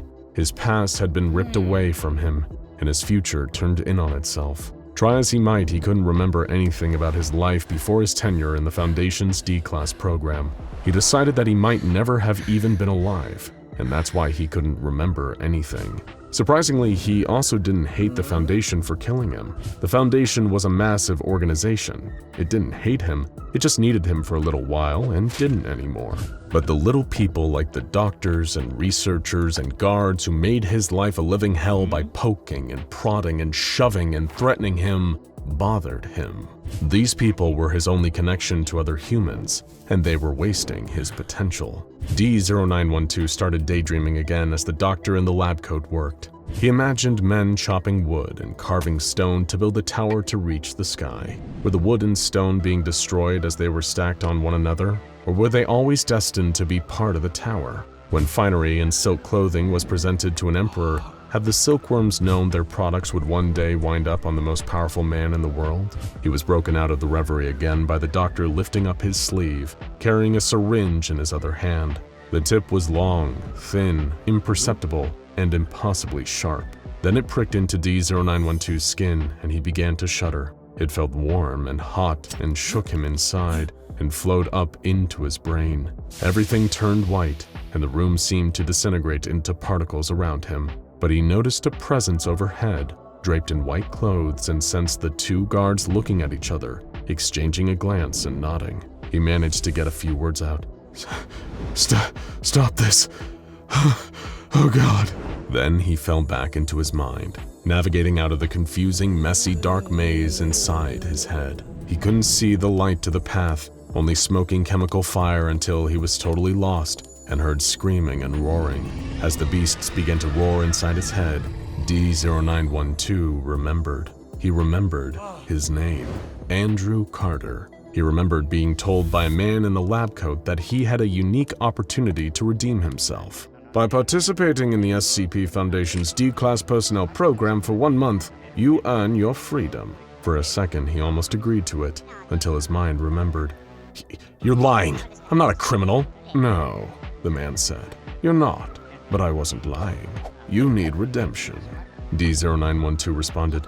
I won't be told that I need redemption from people who detain, experiment on, and torture the innocent. You violated me. You made my own brain lie to itself. You had me pretend to be a criminal. The man laughed at him and pointed out the obvious. He had believed the lie. How can you say who you are when you can't even remember your own past? How does he even know his mind is his own? Why is it bad for the Foundation to mess with something Andrew Carter doesn't own? They argued for a few more minutes. Andrew insisted he was himself, and the man in the lab coat expected him to know his function, being a sacrifice for the Foundation's greater good. Then D0912 asked who the man in the lab coat was, and the lab coat suddenly dissolved away. He realized he was hallucinating again, and had been hallucinating this entire time. The man's eyes turned into bright orange lanterns, and his chest cracked and peeled and writhed. This wasn't a man. This was a beast. The beast told him that if he did not know who he was, his sacrifice would be meaningless, that he would have to realize what he was before he could be redeemed. I will not be a sacrifice, D0912 said. The beast laughed in his face, and 1,000 voices laughed right alongside it. Then the scene changed, and he was somewhere else. Some kind of dirt road with a long metal chain-link fence stretching across the horizon. Every so often there was a guard tower by the fence. He was standing in front of a gate, with the 2 guards from the room standing behind him. The electric fence's gate swung open to him, and the guards behind him spoke. The guard on the left commanded him to enter the gate, and he took a step and stopped. No, I've been here before. You made me do this, and then made me forget I did this already. The guard on the right just raised a gun to Andrew Carter's head. If you do not comply, we will shoot. Then shoot me already, D0912 said. He knew that he had been here before already countless times, and the Foundation had amnesticized him over and over and over again. But this time, he remembered that his name was Andrew Carter, and they had spent too much time in the hallucination. Something was different this time around. As the echoes of a gunshot rang through the air, D0912 collapsed to the ground. He saw through the gate to the village beyond. Numbers flew through the air and wrapped themselves around the villagers. They were marching, row by row, just as he had seen them do, time and time again. He remembered feeling the numbers slide into his own brain. They had formed expressions and equations that blossomed into a billion different right and wrong evaluations, as truth and falsehood were demoted to special cases of general chaos. He said the words then. My name is Andrew Carter. The words made a sign, and in all signs there was power. But the numbers and equations that proliferated in the air had power of their own. They formed rows and columns, and if D0912 looked at them from far enough away, there was a sign written in the pattern of the numbers. He had seen this sign again and again, and the Foundation had made his mind forget it again and again. So his mind went chasing after the sign and the source of the sign's power until he eventually found it, wrapped it up in the branches of a wild apple tree, hidden where no human eyes had wandered. The hallucination was getting more intense, and he could feel his brain falling apart with the pressure. The guards walked over and knelt down by his sides. What do you see? One of them asked. As he laid on the ground, he tried to remember what he saw, but couldn't describe it. It was like a power tool without someone holding it. It didn't know what it was or who made it, but it still knew its purpose. The other guard spoke. But if you have no marker, how do you know what your purpose is? Then something clicked in D0912's tortured brain, where he was still navigating the forest maze in his mind. All the dark, confusing paths slowly merged together at the center of the maze, and he knew that the answer to the riddle was there, in the center of his head between the beasts and the forests. It was his name, Andrew Carter. As he got closer to the answer, some things began to make more sense to his mind. There were two worlds. There was one world in which roads and buildings ran straight, and clouds drifted across the sky in set paths, and the earth rotated peacefully around a tranquil sun. There was another world where singularities and vacuums shattered the underpinnings of the universe, where fractal patterns spread out across the ground and radiated like halos from the unthinkable minds of human beings, and the roads diverged from one another in angles and spirals. It was the first world where the Foundation thought only about costs and benefits, and how to best maximize utility for 7 billion people, and where no matter what, the Foundation was the greater good. He had lived his old life in the first world, and was only now seeing the second world for what it really was. The truth. The Foundation had long since abandoned trying to describe itself to others, so there was no truth to what the Foundation was. It just was, and always would be. As he came to this conclusion, D0912 looked into himself in his hallucinatory state. He could see the chemical light substance that the doctor had injected into his bloodstream. The chemical reactions weren't what he was expecting. This chemical couldn't possibly kill him. In fact, it was a little similar to the chemical structure of the molecules of the amnestics he had been pumped with a dozen times before, but slightly different. He knew he was going to live. Outside of Andrew Carter's mind, the doctor was looking over his perfectly still body when one of the guards spoke again. "Dr. Wainwright," said the guard on the right. "Yes, sir," the doctor responded. "Leave us now," the guard said. "Yes, sir."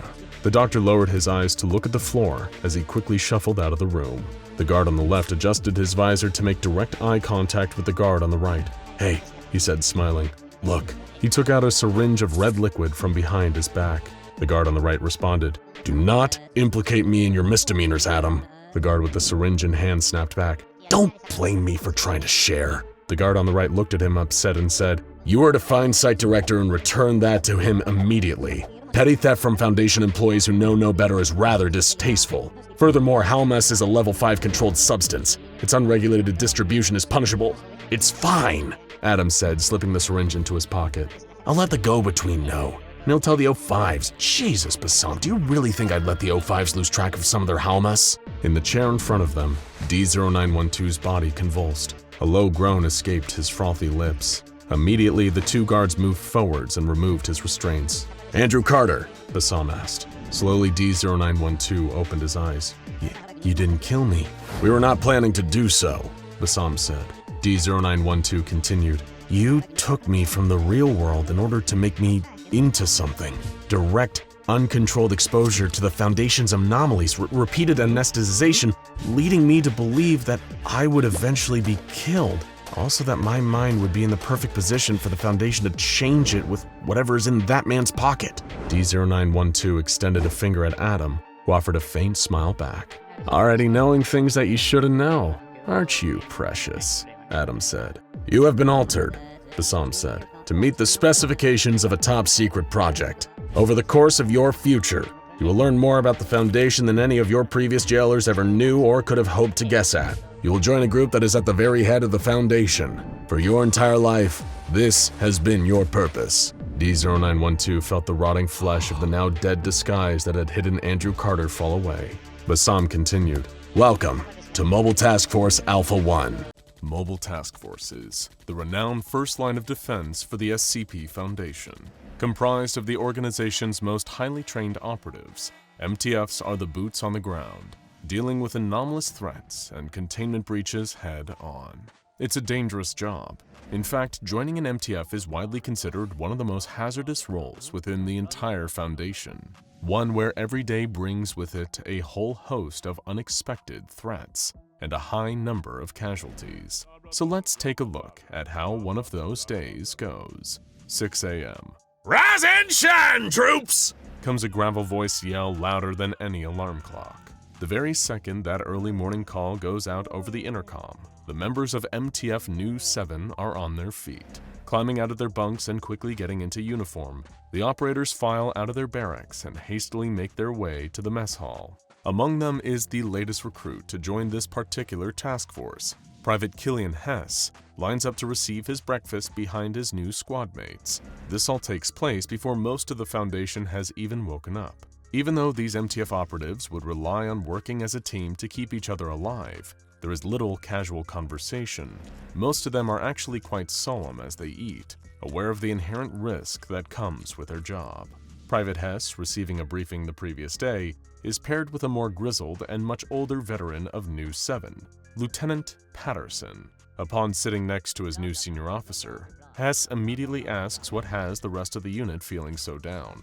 "Boy, you really are new," Patterson scoffs. "Look, rookie, we do what we do and watch each other's backs like good soldiers. But make no mistake, you're on the USS Enterprise now, kid. And we're the red shirts." 8 a.m.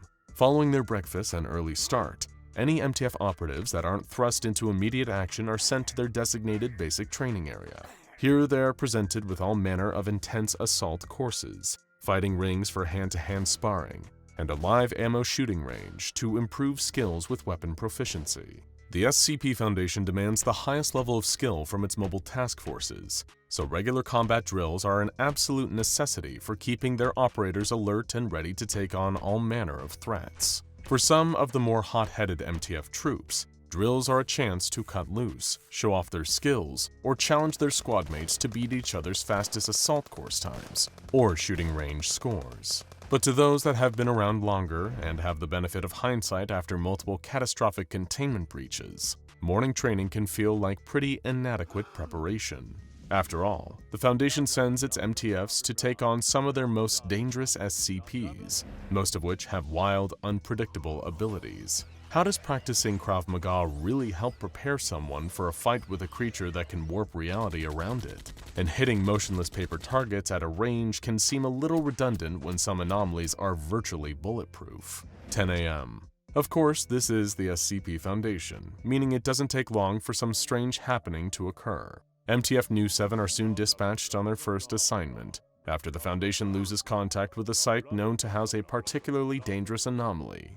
Nicknamed Hammerdown, the task force Hess has found himself thrust into is usually deployed as a direct result of incidents where communication is lost with Foundation facilities, and containment breaches are suspected to have occurred. Hopping aboard a high-speed transport, Private Hess and the rest of Hammerdown are quickly briefed on their mission. At approximately 0900 hours the same day, the Foundation lost contact with another pair of their MTFs, Omega 59 aka Netcheva's Wolves, and Sigma 18, the Chess Masters. Both were stationed at Armed Containment Complex 04, a secure location within the Russian Federation's Sakha Republic. Patterson informs the rest of MTF News 7 that they were to re-establish communication with the site and assess any potential danger. Although by the time the transport arrives at Complex 04, it becomes pretty clear that things aren't looking good. SCP-1984 has breached containment. The Dead Hand is loose. Unluckily for Hammerdown, SCP-1984 is a semi-corporeal entity with a nasty habit of attacking any human being that it comes into contact with, by disrupting their nervous systems, usually resulting in excruciating pain. Although that did answer the question of what had happened to the other MTFs at the site. 12 p.m. Immediately engaging the Dead Hand, Hammerdown stormed Complex 04. Patterson had ordered them to go weapons hot on the creature from the moment the transport touched down. Having manifested as a hazy humanoid outline, SCP-1984 was making quick work of slaughtering MTF Omega-59 and Sigma-18. New 7 were able to intercept before it could completely decimate their fellow operatives, but now the Dead Hand had them pinned, stopping the unit from accessing the on-site armory. While they had all arrived loaded for bear, the MTF operatives knew they couldn't keep SCP-1984 at bay for long with only their standard-issue conventional weapons. The entity's only known weakness was microwave radiation that could be emitted using specialized weapons, if only they could access the Complex 04 armory. Time is of the essence, too, and the pressure of stopping SCP-1984 quickly weighs heavily on Private Hess. He and the rest of Hammerdown know how the entity operates, that it would be heading just over 80 kilometers northwest at the first chance it got. If one too many of them were killed, or if there was a pause in the fighting for a second too long, the Dead Hand would be on its way to an installation nearby housing a number of intercontinental ballistic missiles. Once there, it would waste no time interfacing with nuclear command systems, launching those ICBMs, and causing catastrophic destruction. 1:30 p.m. Deploying some quick thinking, Lieutenant Patterson contacted Foundation Command and had them send a secondary detachment of New 7 to the missile installation. Part of their mobile task force includes a platoon of experts in various forms of warfare, not just chemical and biological, but nuclear too. While that portion of Hammerdown were directed to lock down the missile installation 80 kilometers away, Patterson, Hess, and the rest of New 7 were trying to distract SCP-1984. Their engagement lasted around an hour, with the entity attacking a number of the troops on the ground. Each one would suffer symptoms of intense neurological trauma, including seizures and the loss of cerebral spinal fluid from their nose and eyes. Experiencing it was painful enough, and the sight of his fellow MTF agents dying in such a horrific fashion wasn't exactly what Private Hess expected from his first day. Eventually, SCP-1984 dissipates after a sustained battle with Hammerdown, although it could easily remanifest if it ever intercepts particular broadcasts. But the task force's work at Complex 04 is far from over. After the battle comes the cleanup operation. Private Hess follows orders from Patterson to clear as much debris and as many bodies as he can, making a note of every member of their unit that they lost to the Dead Hand. However, it doesn't take long for the surviving members of New 7 to receive another call for assistance. 4 p.m. Despite Hess's concerns that he and the others haven't eaten in hours, the team loads up and heads out again. The Foundation has sent word that someone has taken advantage of all the commotion at Complex 04 and forced their way into a different site. Wasting no time, the remainder of Hammerdown dusted off from the Sakha Republic, locking and loading, ready to begin their next mission. Arriving at the site, Foundation Command radios to New 7, updating them about their situation. A large group of assailants, all members of the Church of the Broken God, was midway through launching an assault against the SCP Foundation. Their goal was unclear, although the site they had targeted was known to house SCP-882. This anomaly is widely believed to be the heart of the Broken God, a deity worshipped by those of the Mechanist faith. One of the Church's core goals was to repair their god, as well as to enhance themselves through mechanical, anomalous means. Of course, this means that a group of cyborg cultists awaited the arriving task force. Hammerdown clashes with the Church of the Broken God, trying to divert them away from the saltwater tank containing SCP-882. Lieutenant Patterson warns them not to get too close to the mass of welded metal, noting that the MTF's troops' weapons would become fused to SCP-882 if so. Hearing that is what gives Hess the idea to engage the cyborgs hand-to-hand. Although the Church members were much stronger, Luring them closer to the heart of the broken god meant all their metallic enhancements would also become pulled into SCP-882, killing the devoted cultists, despite how pleased they were to become one with their god, Kain. 7 p.m. Moments of levity are often rare for mobile task forces. Already it's been a hell of a day, multiple deployments and extremely high casualties. For Private Hess, exhaustion is already setting in. He's been awake for over 12 hours, barely survived encounters with a hostile SCP and a tenacious group of interest. And during each of the ensuing battles, he has been made to watch as a number of his fellow operatives die. Some of them he'd only just met. Now he can barely recall their names. Instead, as the day draws to a close, he prays that he, Lieutenant Patterson, and the dwindling remains of their squad won't be called on again. But this is the SCP Foundation after all. 8 p.m. And whatever can go wrong usually does, with a gigantic, angry reptile in the middle of it. Sure enough, the alarms begin to sound, and Private Hess has to get back to his feet. He musters what fading scraps of energy he can will back into his being, his weapon feeling heavier than it has all day. A tiny spike of adrenaline hits as Patterson barks the fateful words Hess had hoped he would never hear. On your feet, soldier! SCP-682 is loose! Hammerdown races through the facility corridors, passed by a flood of researchers all fleeing for their lives. The MTF team reaches the containment chamber, just in time to witness SCP-682, the infamous hard-to-destroy reptile, lunging at the unfortunate personnel that couldn't get away in time. Right next to Hess, one of his fellow New 7 teammates steps in a puddle of acid that has spilled from the vat that usually houses the murderous reptilian monster. As the carnivorous SCP-682 finishes decimating its previous target, it turns to angrily charge for the MTF troops, who raise their weapons and open fire, in what is ultimately a futile attempt at stopping a creature that can't be harmed by mere bullets. 10 p.m. Hours pass. Containment breaches by SCP-682 are far from an uncommon occurrence, and fortunately, the Foundation's task forces are more than used to driving the creature back into its acid tank, where it's held only slightly more securely. But with every escape attempt by the hard-to-destroy reptile comes a slew of casualties from Foundation personnel, and today is no exception. Despite having sustained heavy injuries himself, Lieutenant Patterson is instructed by his superiors to file an end-of-day report before he, and those that are still breathing, can be debriefed. The MTF lieutenant tallies up the considerable losses his unit sustained on their various engagements throughout the day. Every operative killed by the Dead Hand, then those that the Church of the Broken God were able to make quick work of, and of course, the ones who met their demise at the hands, or rather jaws, of SCP-682. The role of a mobile task force operative is a difficult and dangerous job, but what few realize is how expendable these troops are to the Foundation. In fact, they're not all that different from D-Class in that regard. The SCP Foundation will simply throw their most skilled agents into the fray, in hopes that enough of them will kill or contain an anomalous threat, no matter how many lives it costs. Perhaps nothing exemplifies that more than the body of Private Killian Hess being wheeled away for disposal after falling in battle with SCP-682. As if dying on his first day wasn't bad enough, the superior officers of MTF New 7 are already looking for a replacement to join Hammerdown.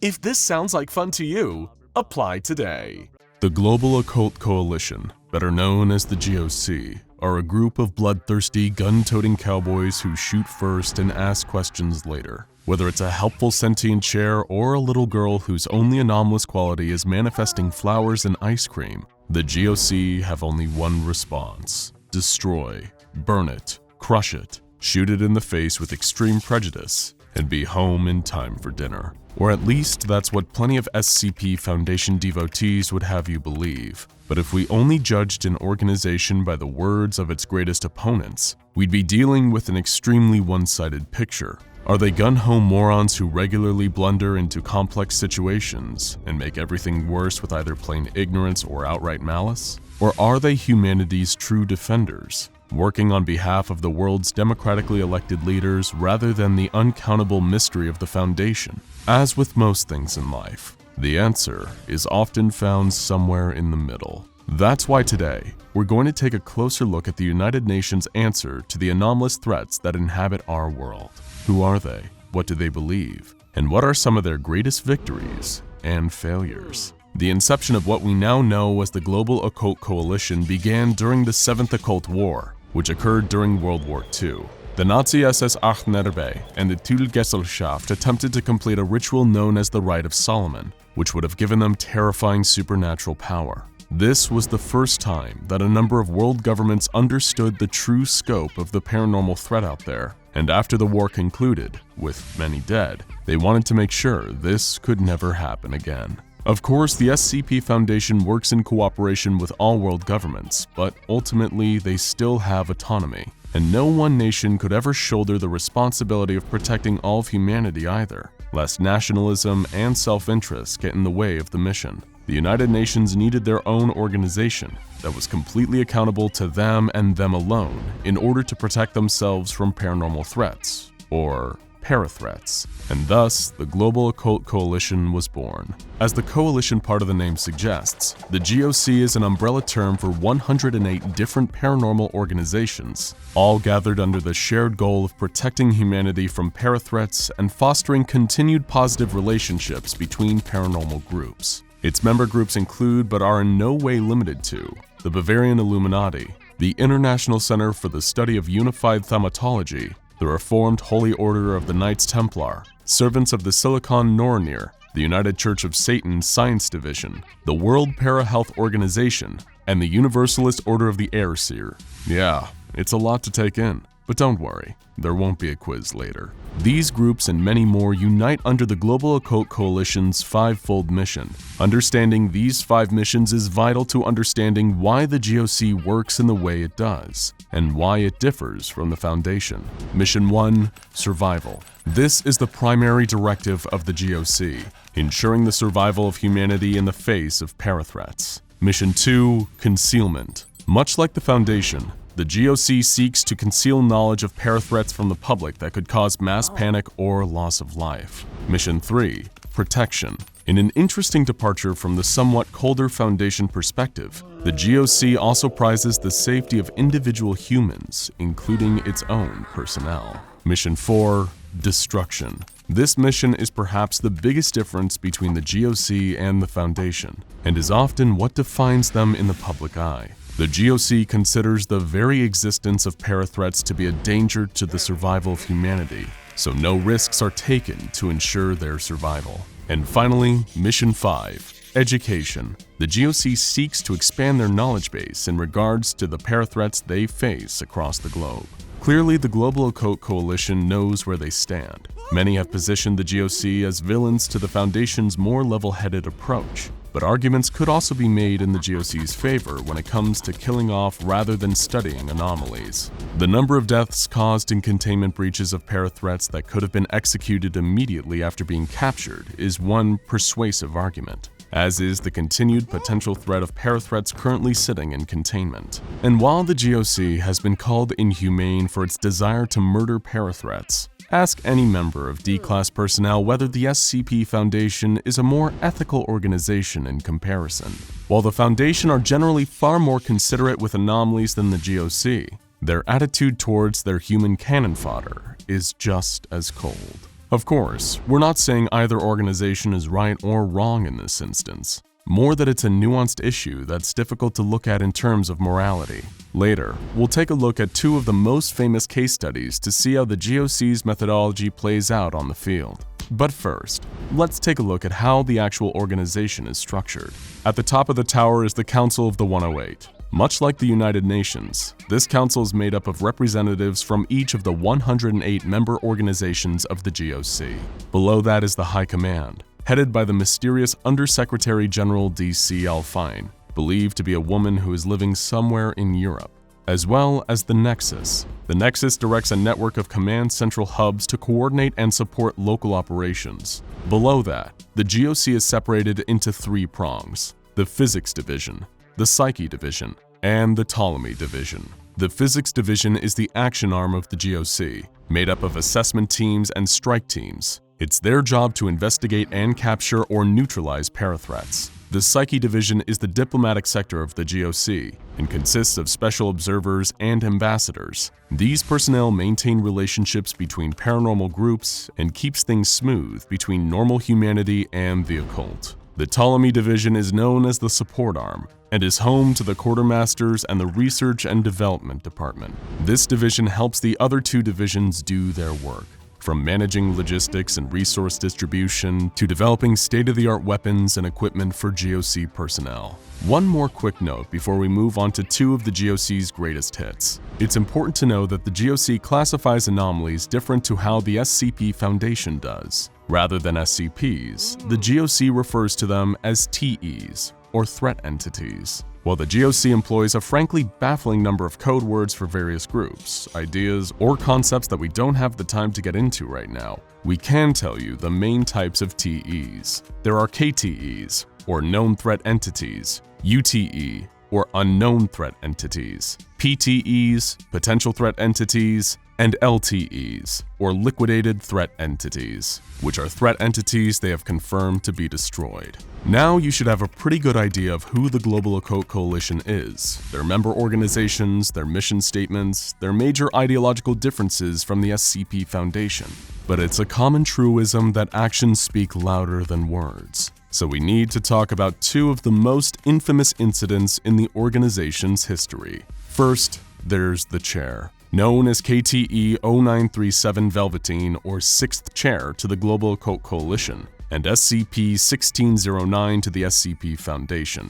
This is an incident that the Foundation and Foundation supporters love to cite when criticizing the GOC. From their telling, 1609 was an innocent, if a little spooky-looking chair with a harmless, anomalous property. It teleports behind people who want to sit down. In spite of how helpful and benign this is, the Global Occult Coalition did what they always do and decided to neutralize it by forcing it into a wood chipper. However, this didn't actually kill the chair. It merely transformed it into a collection of sentient wood chips with an understandable chip on its shoulder. Now, when angered, typically by mentions of things related to the GOC or by the sound of motors running, these chips teleport into people's lungs, causing fatal organ damage. Surely this shows that the GOC are a bunch of haphazard idiots. They transformed a harmless anomaly into a killer. Well, it's not that simple. According to their own telling of the incident with the 6th chair, it was exactly that.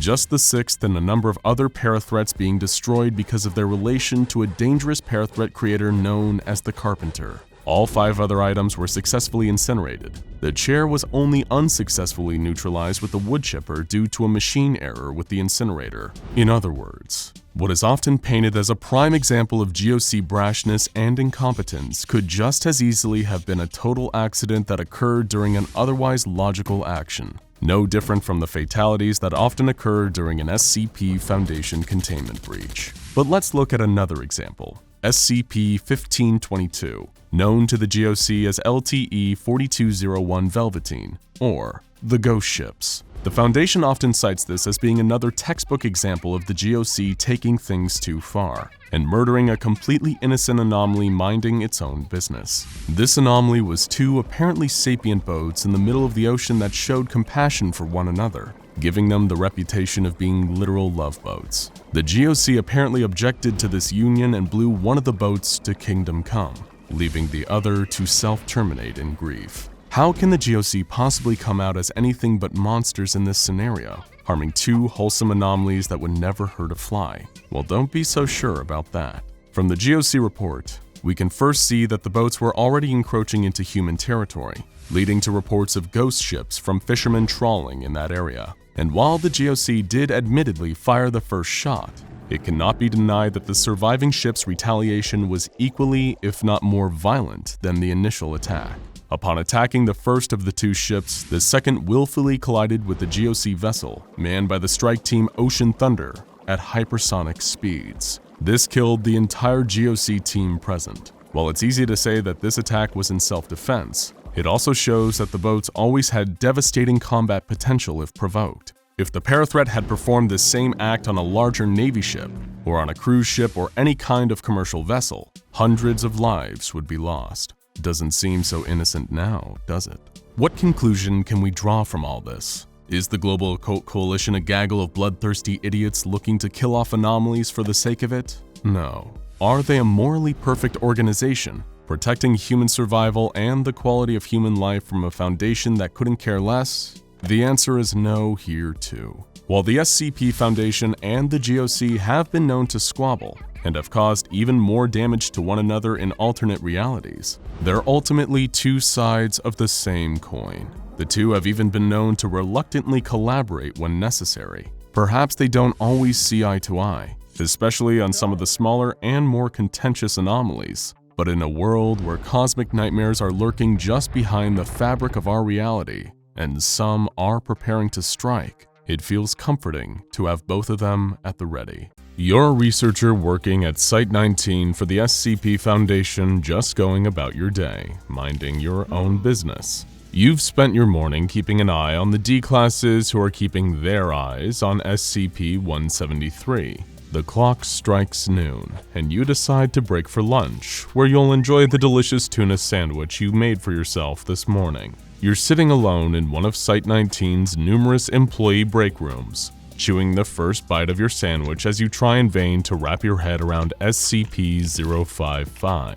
The unknowable anti-meme when a scent wafts past your nose. It's the worst thing you've ever smelled, like a mix of body odor, dirt, and musty old clothes. You turn to look for the source of the smell and suddenly realize that you're not alone in the room.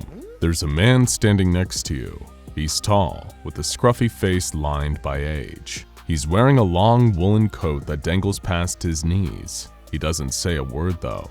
He's just staring, but not at you, at your sandwich. Before you can open your tuna-filled mouth to say something, his greatcoat opens, and a long green tentacle slithers out, grabbing your sandwich and pulling it out of your hands. You start to protest, and then another limb emerges from the coat, long and reptilian. It places a single finger upon your lips and shushes you.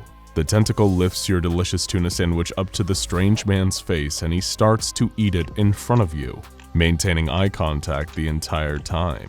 Then, after he finishes your lunch, he just turns and makes his exit, leaving you alone in the break room, and hungry.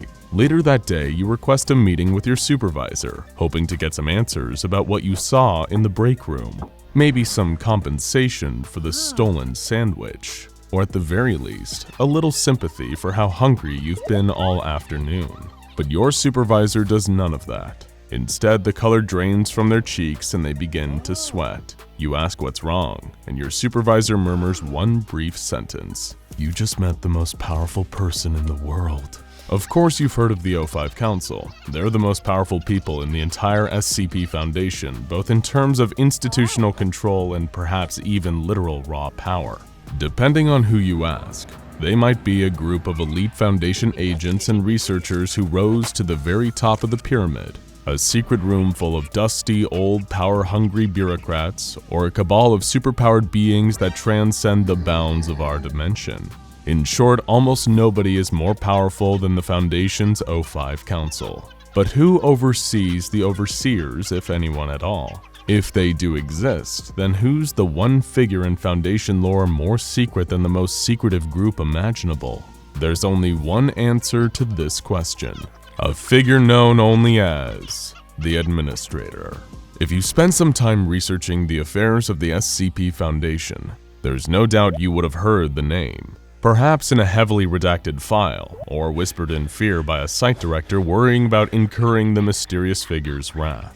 Today we intend to do the impossible, and we just might end up terminated by the Red Right Hand because of it. But we're going to gather all the information available to us, and try to figure out who or what the clandestine administrator actually is. We'll answer your most obvious question first. What's with those weird sandwich-stealing arms? One of the few almost universally accepted facts about the administrator is their possession of SCP-262, also known as the Coat of Many Arms. Little to nothing is known about the coat's history before it came into the administrator's possession, and given the huge amount of power the administrator wields within the Foundation, nobody has the authority to press them for further information.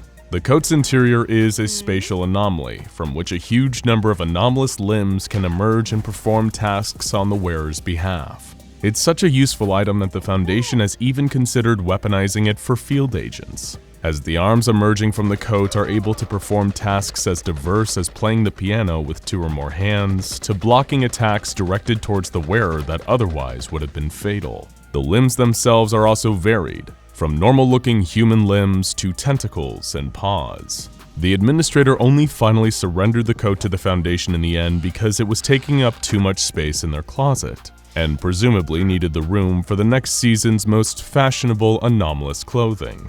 For centuries, though, you wouldn't see the administrator without the many-armed coat. That's right, centuries. Another almost universally accepted fact about the administrator is that they have a truly freakish longevity, potentially living for hundreds of years. There has likely been more than one administrator during the Foundation's extremely long history, but each one has survived longer than any average human. It's also a widely believed theory that the administrator may have been a key player in the Foundation's initial creation, too.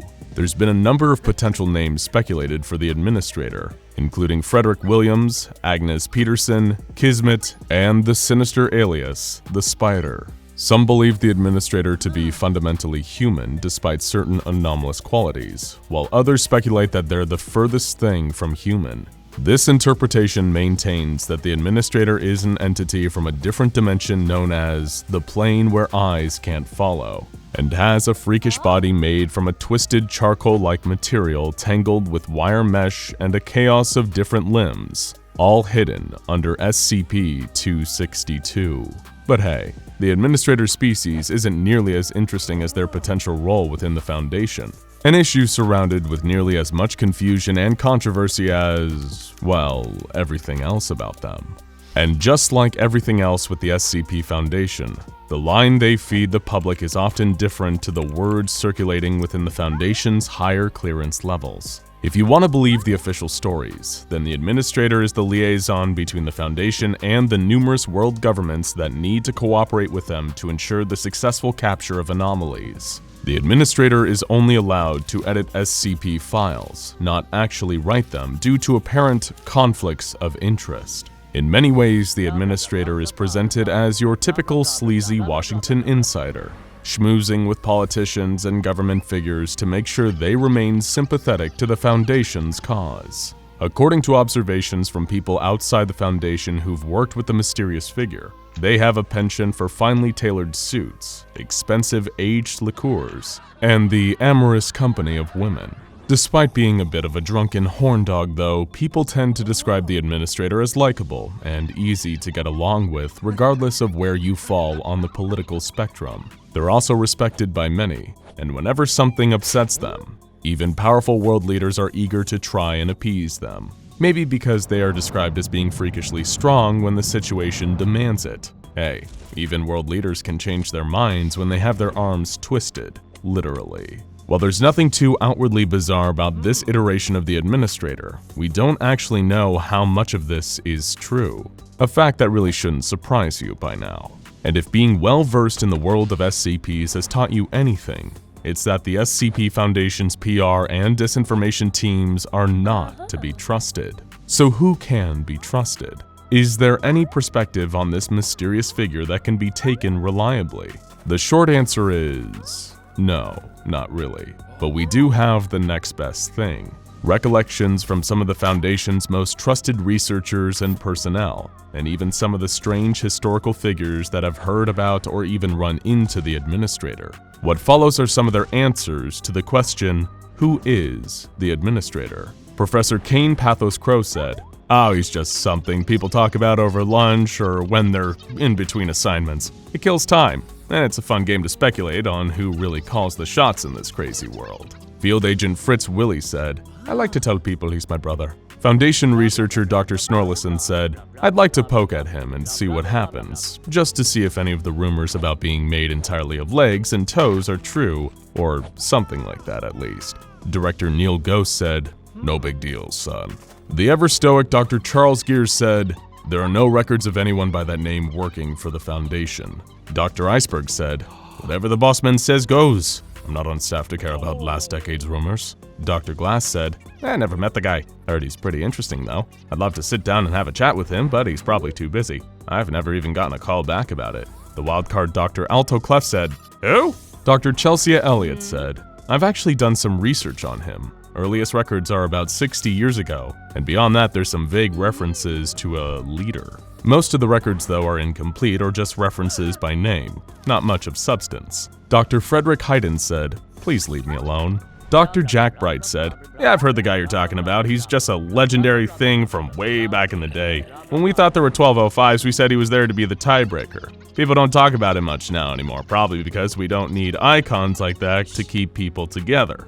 Dr. Jacob Kensington said, I think he bought me lunch once? Dr. Wright said, I heard he lives up in a big tower at Overwatch and he watches down on the 05s from the back of a mighty scaled dragon and he flies the skies for free. Or something like that. You'll have to wait until I finish the book to hear the whole story. Dr. Kondraki said, well, we can't tell you exactly what he said, but it was short and to the point, and he was later disciplined for his use of rather rude language. In an interview later suppressed by the SCP Foundation, acclaimed horror writer Stephen King said of his interaction with the administrator, one of the oddest things to happen to me out on the road was an autograph session, in Westbrook, I think.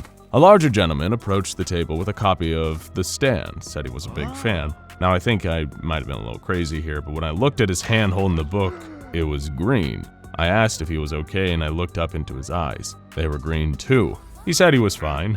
It was pretty scary stuff. Dr. Tilda D. Moose said, No, I don't even think we humor that one anymore. It's like the mid-tier research staff telling the new people there's a pool on the 3rd floor. Nobody really believes it, but a couple people every year try and ask just to, check. But yes, it's, more or less dead rumor. And Dr. Django Bridge said, sure, I know him. He hangs out at the pool on the 5th floor. So we return to our original question. Who is the administrator? Do they rule the SCP Foundation or serve it? Are they an anomalous human or a straight-up monster? Are they a liquor-loving political schmoozer greasing the palms of the world's government? Or a mysterious demigod who founded the Foundation and guides it on its quest to contain the anomalous and protect normality? The fact is, we don't know. And thanks to Foundation misinformation campaigns, we may never know. But much like the anti-meme, the administrator's defined as much by what we don't know as what we do. And according to all sources, that's exactly how they like it. But what do you think is the truth about the administrator? Just who exactly is lurking under that coat, if anyone at all? So here's a statement that won't blow anyone's mind. The SCP Foundation is really weird. And we're not even talking about the actual anomalies they contain. Sure, this top-secret organization puts in the time and the effort to make sure menaces to society like the hard-to-destroy reptile, the Scarlet King, and even the horrifying bad joke tomatoes stay behind lock and key. But sometimes you need to hold the mirror up to yourself and see just what the heck is going on. I mean, seriously, think about it. This is an organization that uses live human beings farmed from death row as test subjects. Considering how rarely the death penalty is actually employed in the Western world these days, you know some shady strings are being pulled there. And what about the O5 Council, the leaders of humanity's last line of defense against anomalous chaos? And according to some accounts, they're a group of vain, petty, and morally bankrupt individuals who regularly use anomalies like SCP-006, the Fountain of Youth, for their own personal benefit. And don't even get me started on the actual scientists working under the Foundation's payroll. That's when things start getting even stranger. Of course, there's Dr. Jack Bright, a man forever changed by the chance interaction with SCP-963, an anomalous medallion, and one of Abel's deadly blades. Now he's an immortal weirdo who's equal parts brilliant and a total nuisance. So much so that there's an entire dedicated list forbidding all of his zanier antics. Then there's Dr. Alto Clef. Don't even try to shake his hand given how much this ex-GOC wildcard loves using violence to solve his problems. You may draw back a stump. He specializes in reality warping anomalies, often wields a ukulele cause he's just so darn quirky. Oh, and he's very likely the baby daddy to a teenage nature sprite after a dalliance with a goddess. What about Dr. Charles Ogden Gears? Sure, he may not look that strange to the naked eye. He's a man so dull and humorous that gray is his favorite color, and he thinks sugar on cornflakes is an act of unacceptable decadence. But he's got a whole lot of strangeness under the hood. Like the fact he's such an emotionally unavailable father that his daughters across dimensions have formed a splinter cell of the Serpent's Hand, where they work under the collective pseudonym The Black Queen, just to spite him. Dr. Dan, through acts of sabotage, was personally responsible for the worst SCP-096 outbreak in Foundation history, leading to the end of thousands of lives, just so he could receive clearance to terminate the creature. And he got that clearance, on the condition that the SCP Foundation would be terminating him for his crimes as soon as the goal is achieved. And then there's... Oh my gosh. Did someone dress a dog up in scientist clothes? Oh my god, that's the cutest thing I've ever seen. Oh, this has just brightened my day. Okay, maybe I was being too harsh on the Foundation before. Whose dog is this? Excuse me, sir, that is extremely inappropriate. Wait, you can talk? Of course I can talk, you dolt. I'm Professor Kain Pathos Crow, one of the SCP Foundation's finest minds in the field of advanced robotics and biochemistry. I have a level 4 clearance for 343's sake. I'm not some common bloody mutt. Oh, my apologies, Professor Crow. I wasn't aware you were a a talking dog. Well, yes, I imagine there's a lot you don't know about me, isn't there? I'm a little embarrassed to admit it, but that's true, Professor Crow. Our data on you and your work with the SCP Foundation is a little sparse. Here, take these files. These should give you a good primer. Okay, I suppose we better take this from the top then. Professor Kain Pathos Crow, among a lineup of extremely eccentric researchers, somehow manages to rise to the very top in terms of sheer strangeness. To get the most obvious fact out of the way, yes, while he was once a human, an anomalous experiment did result in him being turned into a Labrador Retriever. How did this happen, you may ask? We have the same question. Sadly, Professor Crow is incredibly reluctant to share any details about this strange and embarrassing incident. So we're just gonna have to accept it for what it is and move on. Everyone ready?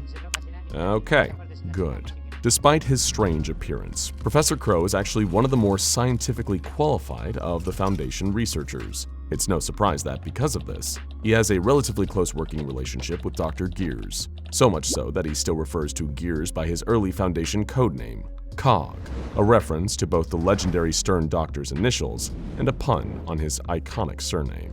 During one incident, Dr. Gears did tell Professor Crow to terminate an anomaly that was, for all intents and purposes, a human child, if it presented any difficulties. This sours the wholesomeness of that previous fact, so we'll swiftly move on. Once again, Dr. Gears is just terrible with kids. Like a lot of Foundation researchers, Professor Crow was personally headhunted by the SCP Foundation after his academic work in the fields of advanced robotics and biochemistry started turning heads. This was, just for clarity's sake, back before Professor Crow was turned into a Labrador. Professor Crow spends most of his time working in Bioresearch Area 12, where he studies a variety of anomalies. But his bookish nature also earned him another interesting position. He's the SCP Foundation's chief librarian, where his encyclopedic knowledge of anomalous technical literature has made him a valuable asset in archiving and organization.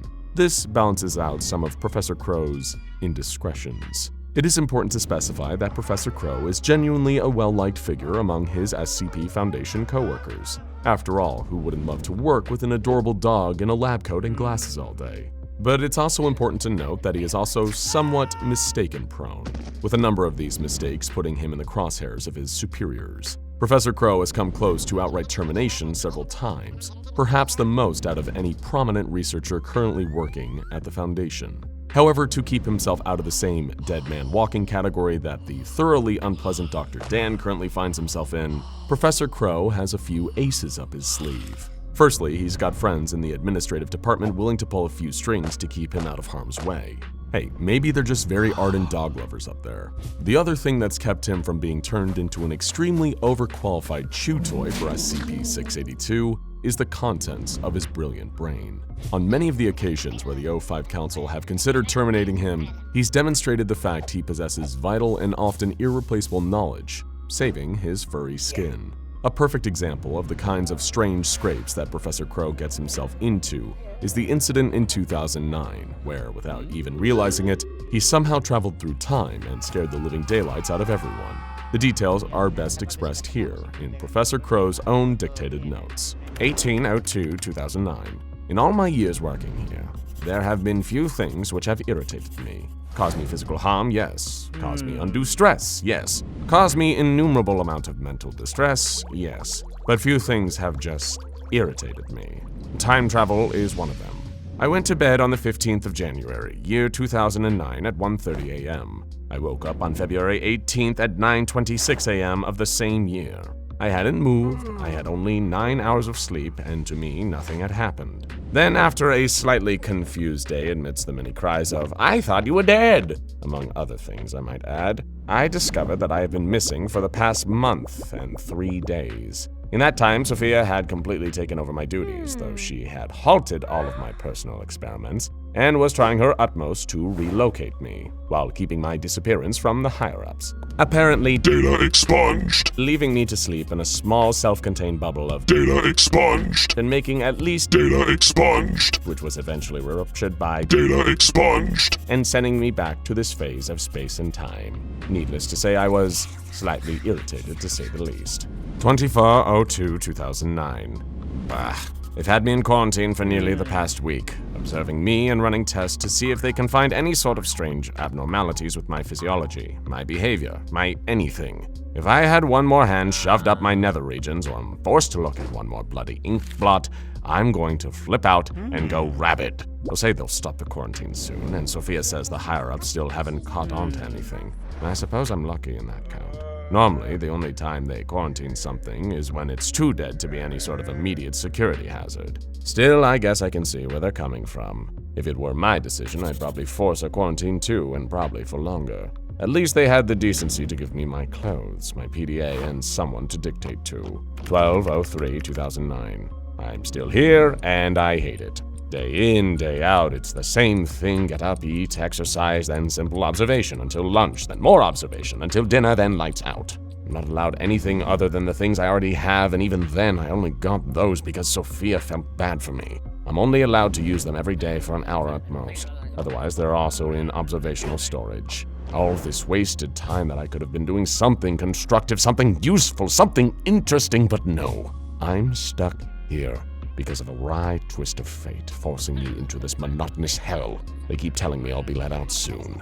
Liars. 05/05/2009. They've seen fit to release me. I almost thought I was going to die in there. Still, it almost seems strange to be out and about again. But I do appreciate being back in my own quarters, my own clothes, and my beloved walker back by my side. Sophia has taken good care of the facility while I was gone. I think I might actually leave that to her, while I keep to my experiments. She seems to enjoy it a great deal. Suits her analytical mind.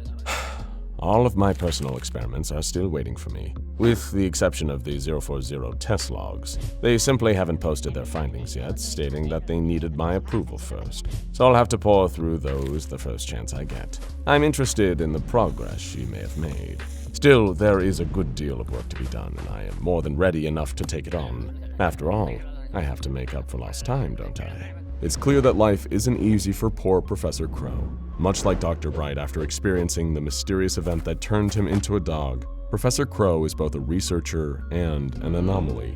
And unlike the superficially subtle presentation of Dr. Bright's anomalous nature, it's hard to hide the strangeness of a talking dog in human clothes. This bizarre interstitial zone he occupies forces the Foundation to keep him on an extremely short leash. No pun intended. Seriously, Professor, it wasn't intended, I swear. Anyway, the point is Professor Crow isn't allowed to clock off at the end of the workday like his fellow researchers do. He's forced to remain on site, almost never appearing in public. If the professor wasn't the kind of person who could easily get lost in his work, a situation like this would probably drive him insane. Speaking of, you're probably wondering by this point, other than being the cutest researcher at the Foundation, sorry, Dr. Clef, you're special in your own way, we promise. What kind of work is Professor Kain Pathos Crow actually known for around here? Professor Crow's most notable body of work is largely based on an opinion that's pretty controversial to hold around the SCP Foundation. He believes that they should be actively utilizing anomalies that aren't dangerous in order to further their collective goals. An excellent example of this is the cordial relationship he has with SCP-040, also known as Evolution's Child. She's a powerful reality warper who is able to synthesize new anomalous life from pre-existing living creatures. Professor Crow, who refers to her as Emma in his personal writings, was initially training her to do this with SCP-148, the infamous telekill alloy. However, he also filed a formal request to go further, saying, I think it's about time we started trying to utilize 040's abilities, or at the very least, allowing her to use them enough to actually learn how to control them. She will not be able to rely on the SCP-148 hairpieces forever. We theorize that as she gets older, her powers will increase exponentially, possibly to the point where her unconscious telepathy cannot be contained. He also somewhat infamously went ham with a series of experiments using SCP-158, a frightening anomalous device known as the Soul Extractor, which, contrary to its name, Professor Crow also realized could place removed souls into other objects or creatures. This led to the creation of a being that Crow dubbed Zero, because it was Subject Zero in his experiments to create a composite soul using SCP-158. He spoke of this subject, somewhat creepily, in his notes. Zero would make an excellent candidate for my assistant. It respects and admires me for its creation much as a child would an endearing father figure. I have assured it that it would be treated well, and that I would give it a host to the best of my ability to create. All that it asks of me is that it be given a name other than Zero. A name, not a number. I told it to give itself a name, to christen itself whatever it so wishes. It told me it would have to think about it. Like a lot of strange and fascinating figures, everything you learn about Professor Kain Pathos Crow seems to raise new questions. Is Crow just a mad scientist without a cause, eager to perform bizarre experiments for their own sake? Well, not quite. The sum total of all of Professor Crow's work is Project Olympia, a topic that probably deserves a whole video in its own right. And do sound off in the comments if you'd like to hear more about the deranged Frankenstein project that Professor Crow has devoted his life to. You see, Project Olympia is Crow's baby, and also his attempt to play God. Through combining a variety of different anomalies, including all the ones we've mentioned here, and several others, he would hope to create an entirely artificial living thing that would serve the interests of the SCP Foundation.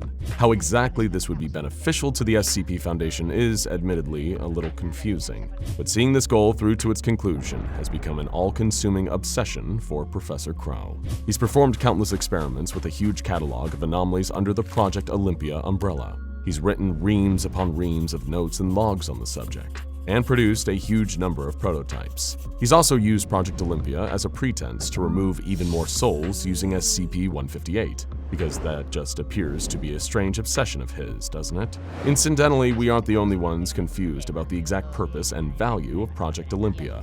When members of the O5 Council finally got a proper look at Professor Crow's work with the project, they released the following statement. All activity related to Project Olympia has been discontinued. Overwatch Command has deemed it to be a gross waste of resources and permanently removed support for the project, with personnel assigned to work with it being moved to alternative sites. A hearing is to be held with the project administrators to determine how the project was able to continue as long as it did, despite the lack of any concrete results. Prototypes and other equipment have been slated to be decommissioned. Professor Crow took this news about as well as you could expect, but in the end, he always finds a way to wriggle out and continue doing whatever he wants to do. Because that's what Professor Kain Pathos Crow is all about. He's living proof that sometimes you just can't keep a good dog down. The SCP Foundation is the most powerful organization on planet Earth. Thanks to their cooperation with all world governments as well as private organizations, front businesses, and wealthy benefactors, they have truly unlimited funds. Their ranks include the best and brightest humanity has to offer, and even some minds outside the human race. They have access to advanced and anomalous technology, from powerful weapons to memory-wiping amnestics, to state-of-the-art equipment that even Elon Musk could only dream of. And this is a good thing too, since we rely on them to contain thousands of anomalies and stay vigilant for thousands or even millions more.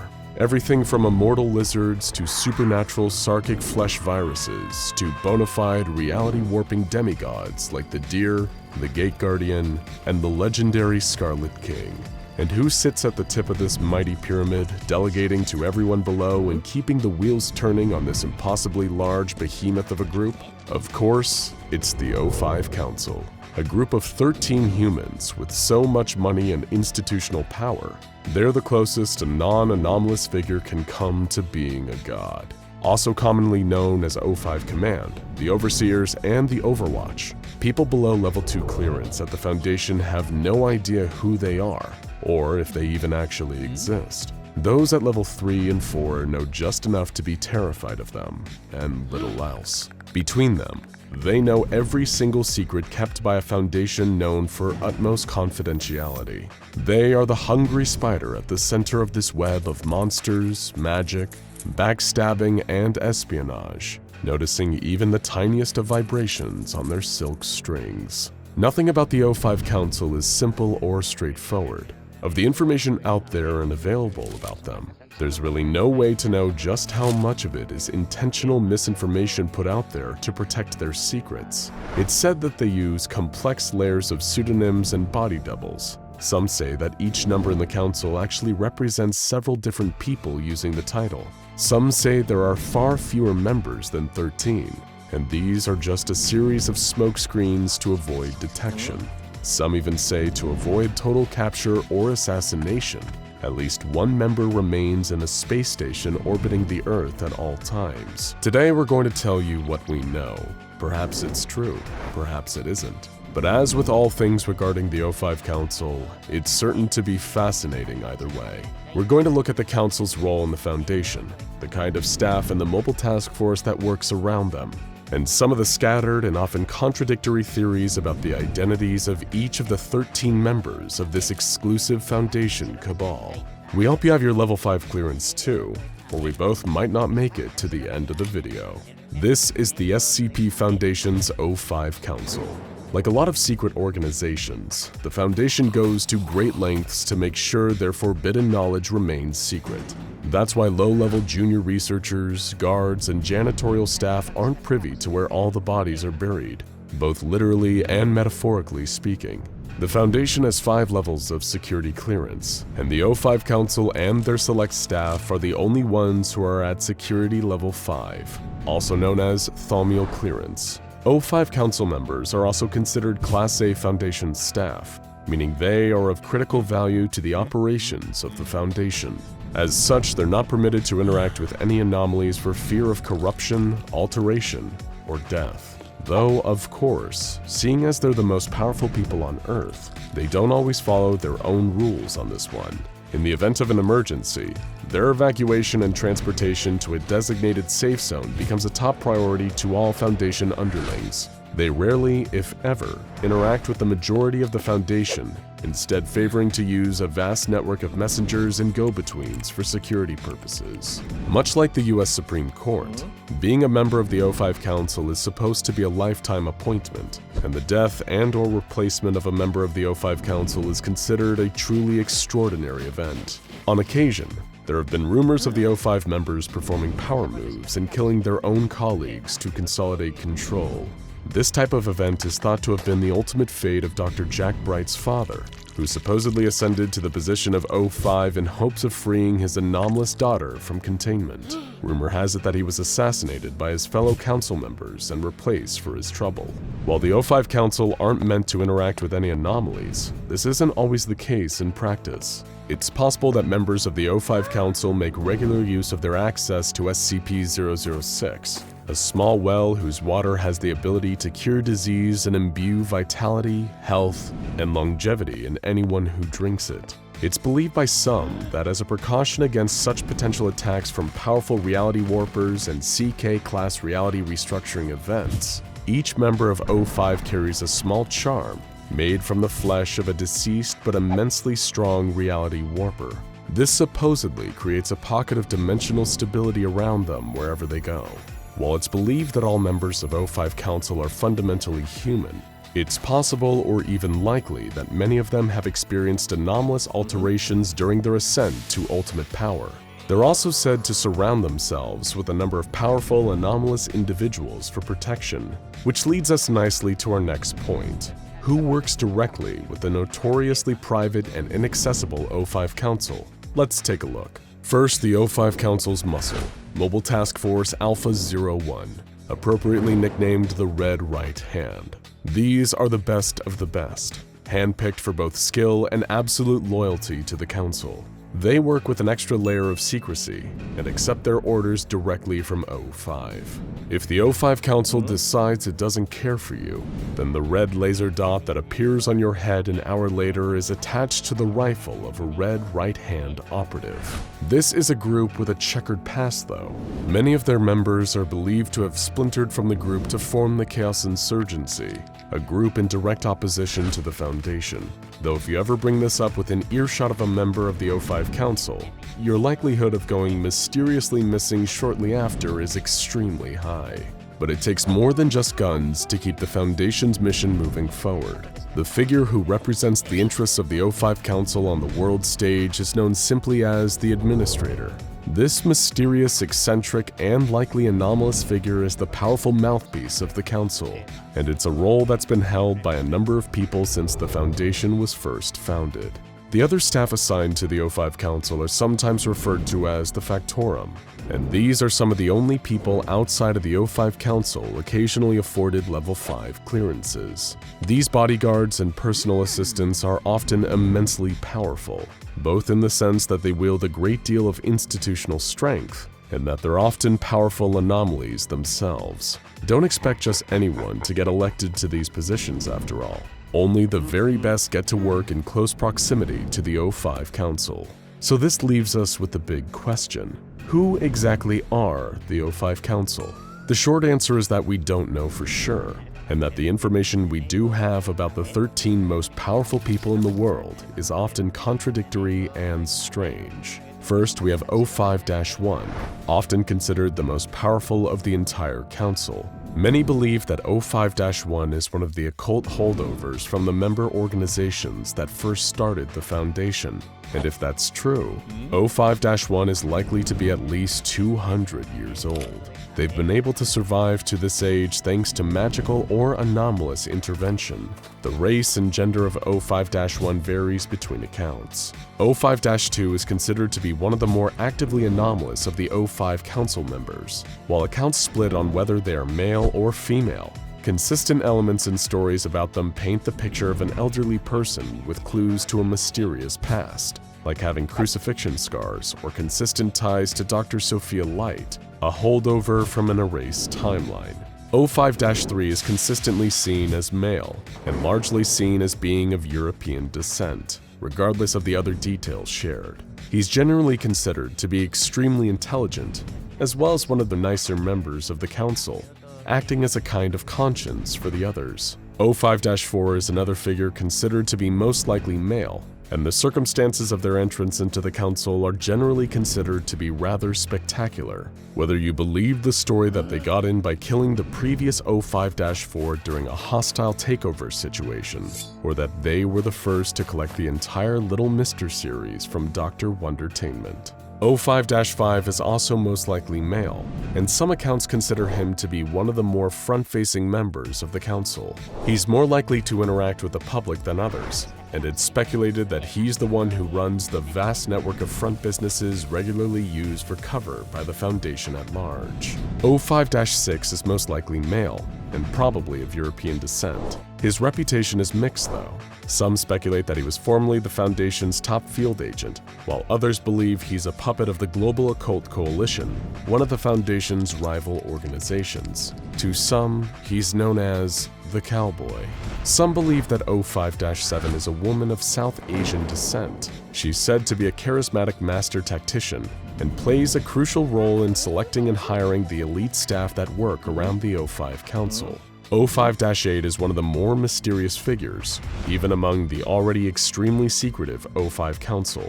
Some speculate that they may have been assassinated, as they haven't been seen in public for quite some time, though this may just be a ruse to fool would-be backstabbers. O5-9 is another somewhat controversial figure within the council. Some believe that O5-9 is a woman hired to join the council directly from the public sector after a scandal. Others believe that O5-9 is merely the informal title for whomever is the acting head of the Foundation Intelligence Agency. O5-10 is widely believed to have vast combat experience of one form or another. Some refer to them as the Assassin, a female former Foundation hitman who's likely the most proficient killer alive. Others call them the Veteran or the Mad General, a former high-level member of the US military. It's speculated by some that O5-11 is a high-level politician placed by the Council on the United States Senate to maintain Foundation control over political questions and dealings. Others believe he's an 80-year-old Japanese bureaucrat with self-esteem issues. Yet another rumor states that this person is actually the Foundation's chief disinformation officer, so maybe both of these rumors are just lies meant to lead us off the track. O5-12 is believed by many to have once been Adam Bright, father of famous Foundation researcher and anomaly Dr. Jack Bright. He worked his way onto the Council to try to free his own daughter, SCP-321, from containment, and was assassinated by his fellow Council members in the process. Or, O5-12 might be the accountant for the Overseer Council. Maybe one day we'll know whether O5-12 is best known for being someone who climbed the ranks of the most powerful organization in the world to save his daughter, or if he really just likes spreadsheets. Whether O5-13 ever actually existed is hotly debated. Many speculate that there were originally only 12 members, and that 13 was added as a tiebreaker in council votes. Others say 13 was only added due to the modern occult significance of the number 13. Some believe there is no 13, and it's merely another attempt to keep everyone on their toes. Or there's a rumor that all of the members of the council are O5-13, taking turns to act as the tie-breaking 13th vote. Whatever the case is with any of the particular members of the group, the O5 Council is one of the smallest and yet most important groups of people in the SCP Foundation universe. They're the ones behind everything, hearing every whisper and pulling every string. And if you know anything about them, even the facts you just saw in this video, it's probably only because they want you to.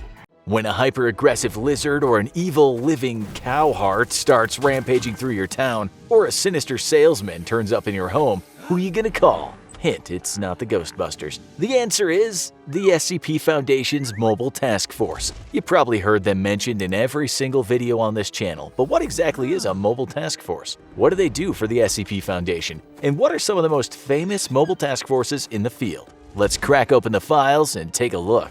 In short, Mobile Task Forces are the Foundation's elite personnel, and each task force is generally made up of highly trained Foundation operatives with specific skill sets. These MTFs aren't rooted in any one base and are relocated to wherever they're required, hence the mobile part of the name. The exact parameters on what an MTF can be is pretty flexible. The size of their units can vary from whole battalions of troops packing heavy artillery to small, tight-knit groups of intelligence-gathering spies. Some mobile task forces are bound to specific SCPs, whereas others perform more generalized tasks, such as securing certain facilities or territories. When the regular rank-and-file Foundation field agents can't do the job, the MTFs are brought in to pick up the pieces. Each group is controlled by a Mobile Task Force commander, who reports to the Foundation Director of Task Forces, though the actual organizational structure of each group varies. Sometimes MTFs, which were created for extremely specific purposes, are disbanded after that purpose is achieved. How many mobile task forces are there exactly? The exact number is shrouded in secrecy,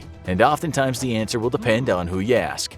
But you're not here for what we don't know. You want to know the details on the biggest badasses under the Foundation's employ, and we intend to deliver. Much like our video on the proposals for SCP-001, we're going to give you a rapid-fire crash course on some of the most prominent and interesting Foundation task forces. And remember, if you want us to go more in-depth into the most exciting missions of any of these groups, let us know in the comments. But for now, it's time for a rundown of the Foundation's best of the best. MTF Alpha-1, aka Red Right Hand, are essentially the Black Ops of the SCP Foundation. They report directly to the O5 Council and conduct missions at the highest level of secrecy, with most of the information hidden behind a Level 5 clearance wall. Many also believe Alpha-1 to have links to the infamous Chaos Insurgency, a splinter group at war with the Foundation. But if anyone asks, you didn't hear it from us. Seriously, we don't want to get assassinated.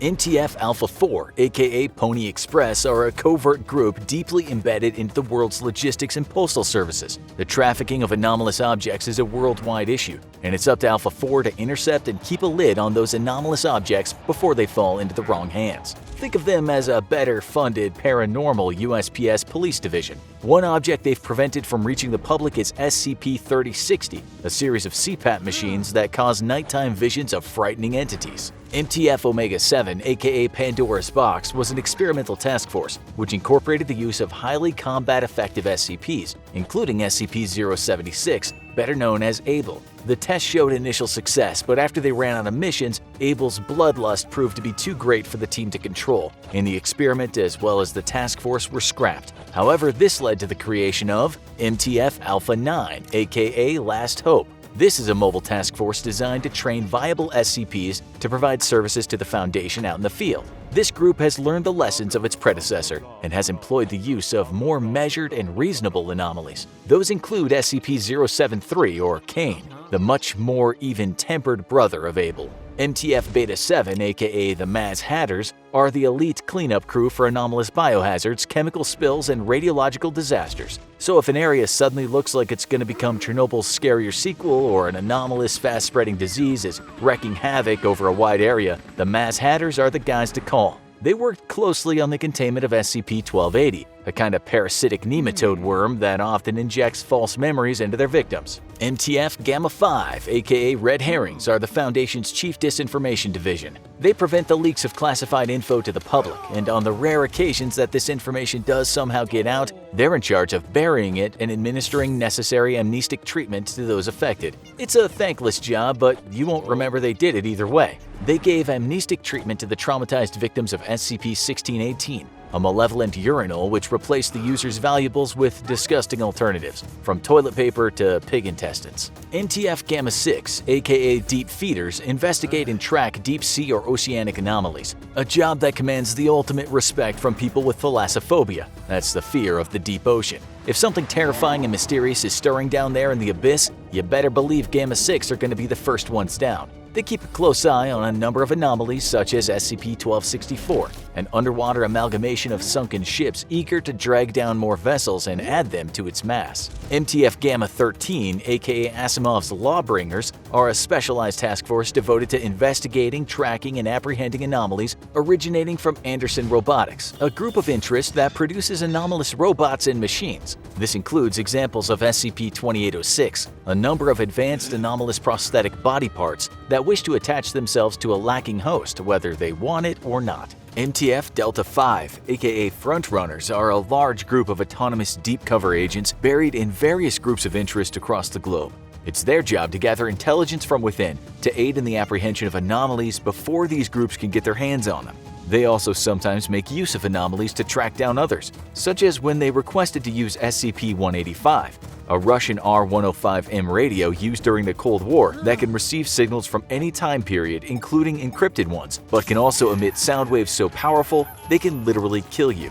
MTF Epsilon 9, aka Fire Eaters, are the Foundation's resident pyromaniacs. They're the ones sent into missions involving extremely high-temperature environments, and they're also highly skilled in the use of powerful incendiary weapons. If the Foundation needs to burn or avoid getting burned, the Fire Eaters are the ones for the job. Their vital skills assisted in containing SCP-165, massive colonies of carnivorous parasitic mites that eat prey to the bone. MTF Epsilon 11, Nine-Tailed Fox, are another one of the most classified mobile task forces existing only under the oversight of the Red Right Hand. They work internally and are only dispatched to Foundation sites when standard protocols fail and multiple breaches are imminent. They were brought in to deal with the SCP-2139 incident, a strange psychological phenomenon that inexplicably increased the suggestibility of Foundation staff at Site-35. This made the infected staff agree with everything they heard. MTF Zeta-9, Mole Rats, are a task force that specializes in the exploration and containment of anomalous areas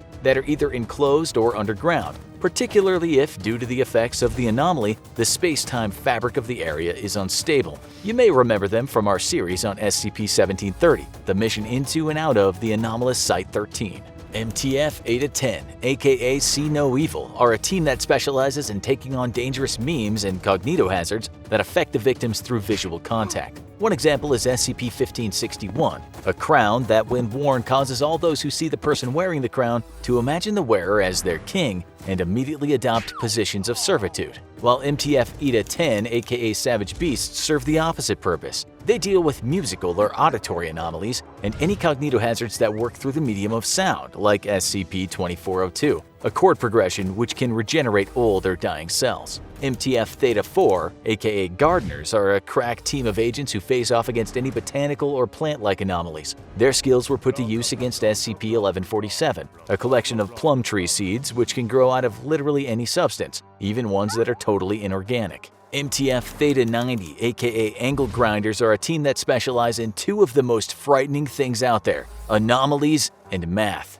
These brainiacs deal with anomalous mathematical issues, like warped topologies and geometries. Even listing an example of the kind of anomalies they deal with here will make your head hurt, so just be thankful they're out there. MTF-Iota-10, or Damn Feds, are a huge network of undercover agents based in federal and local law enforcement agencies across the globe. They intercept any anomalous objects, beings, or information and make sure that it makes its way out of police evidence lockers and into Foundation hands without incident. MTF-Kappa-10, or Skynet, is a temporary team of combined meat space and virtual agents tracking down and disrupting anomalous cyber threats, such as SCP-2987, an external hard drive basically capable of turning artificial intelligences into living souls for trades with soul-consuming anomalies. MTF-Lambda-5, aka White Rabbits, are a group that specializes in combating reality warpers of all types, whether they're messing with space-time or exhibiting godlike powers. Some anomalies even respond directly to them, like SCP-2446,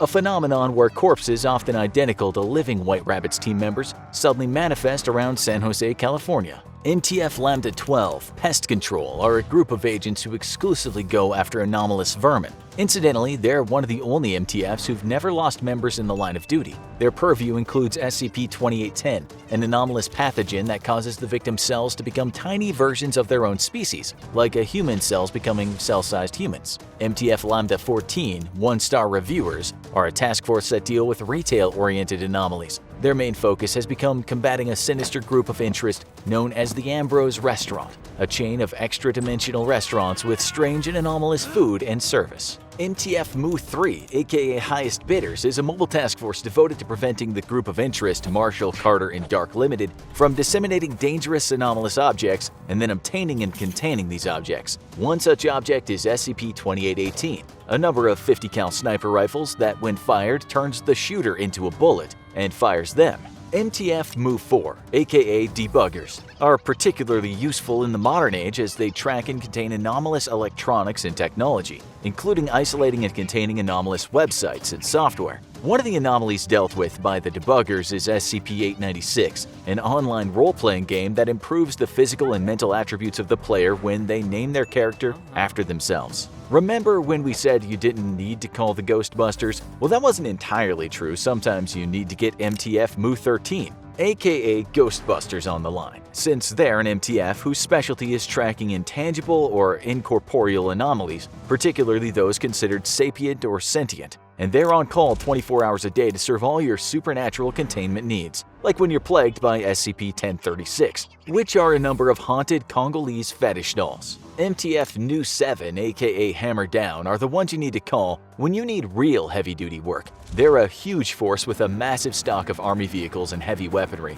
and are only called in for truly catastrophic events. They're also assisted in the containment of SCP-939, the voice-imitating, amnestic-producing red monsters. MTF-Epsilon-6, aka Village Idiots, are a group of agents whose specialty is investigating and containing anomalous phenomena that occur in rural or suburban areas. If you live in a small town and you're on the run from a vicious monster, you better hope the Village Idiots are on their way. They've contained SCP-2561, a cat with a vintage television set for a head, capable of causing painful tinnitus. MTF-Pi-1, aka City Slickers, are pretty much the exact opposite of the Village Idiots. They pursue anomalies in densely populated urban areas, particularly in the New York metropolitan area. They assisted in the ongoing containment of SCP-1155, the incredibly bloodthirsty predatory street art. MTF Sigma 66, aka 16 Tons, are basically the Foundation's own version of the Suicide Squad. They're a team made from captured members of other groups of interest who aren't particularly loyal to the Foundation, but whose very particular set of skills make up for that fact.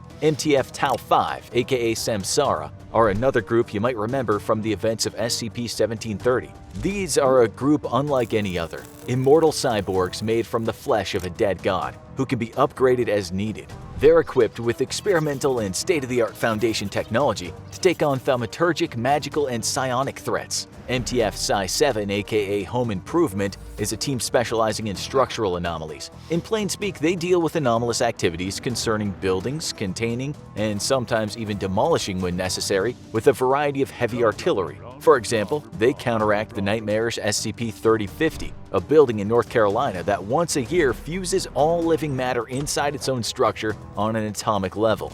MTF Psi-8, aka the Silencers, are a team devoted to containing reanimation anomalies and those who've been affected by them. If you've just come back from the dead, then the Silencers are going to want to know your location. MTF Omega Zero, aka Ara Orun, are another highly classified mobile task force that's actually the memories of deceased Foundation personnel preserved on the Foundation intranet system. Their job is to protect their surviving co-workers against informational threats on the servers. They also contain SCP-3664, a damaged but highly advanced assault rifle existing in the non-physical conceptual space. It can only be interacted with by thinking about interacting with it. And last but not least, MTF Omega 12, aka Achilles Heel, is an anomalous task force, and these powerful reality warpers from another dimension hunt down dangerous and powerful reality warpers in ours. You can thank these guys for every single day that our reality continues on as normal, or whatever normal means now. They're enemies of SCP-3155, members of the iconic Pinkerton Detective Agency with anomalous abilities relating to combat. Alright, we did it! Of course, even this is only a sample of the vast number of mobile task forces at the Foundation's disposal who put their lives at risk every day to keep humanity, normality, and reality intact. They seem to have a task force perfectly tailored to every threat we could possibly encounter, and as new threats are cataloged, more mobile task forces are sure to arise to meet them. Want more in-depth explorations of any of these groups and their epic missions? Let us know in the comments below. Cunning, liar, enigmatic, and fearsome are just a few words used to describe a particular member of the SCP Foundation. While many of the Foundation's researchers and scientists are a pretty unusual bunch, to say the least, this one might just take the cake, and then might have said cake decommissioned in the most collaterally damaging way imaginable.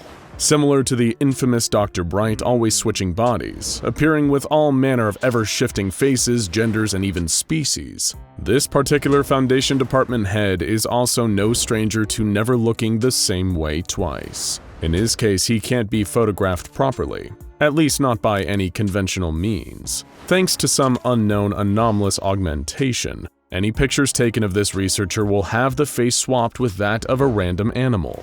However, these pictures will always feature the same characteristic grin, much like the smile of a Cheshire cat. A notorious liar not to be trusted by anyone. Dr. Alto Clef is one of the SCP Foundation's strangest members of personnel. For starters, Dr. Alto Clef isn't even technically his real name, more a nickname that became synonymous with the mysterious scientist, and served as a convenient shorthand for his alleged real name. You see, according to the entity most commonly known as Dr. Clef, his real name is actually a sound unpronounceable by human beings. His name is, apparently, the A major chord played on a ukulele. This explains why the strange doctor always carries the instrument around with him, should anyone wish to refer to him using his real name on a strum of those strings. In fact, he used to go by a completely different name, the Ukulele Man, and sometimes Agent Ukulele, thanks to his predilection for playing the string instrument. So where did the Alto Clef nickname come from? Well, that one's easy. Dr. Clef received this nickname thanks to his penchant for signing off reports with a hand-drawn Alto Clef symbol, a type of musical note. Dr. Clef had long been one of the more enigmatic and mysterious scientists working at the Foundation. He is perhaps more of an oddity than the elusive and infamous O5 Council themselves. although that one is probably up for debate. Clef was formerly an operative for the Global Occult Coalition, although he first attracted the attention of the SCP Foundation a while before then. A number of research papers Clef published at a redacted university happened to catch the Foundation's eye, mostly for their bizarre and lurid subject matter. Much of the content and even the title of some of his works are redacted, but what we do know is that one of Clef's papers described certain traits that matched an existing SCP they had cataloged in their archive. There was no way this could have been a coincidence. Somehow Clef had knowledge of the anomalous and had to be considered a potential risk to security. During a conversation with the agent that was sent to investigate his strange research papers, Clef was able to convince her to offer him a job within the Foundation.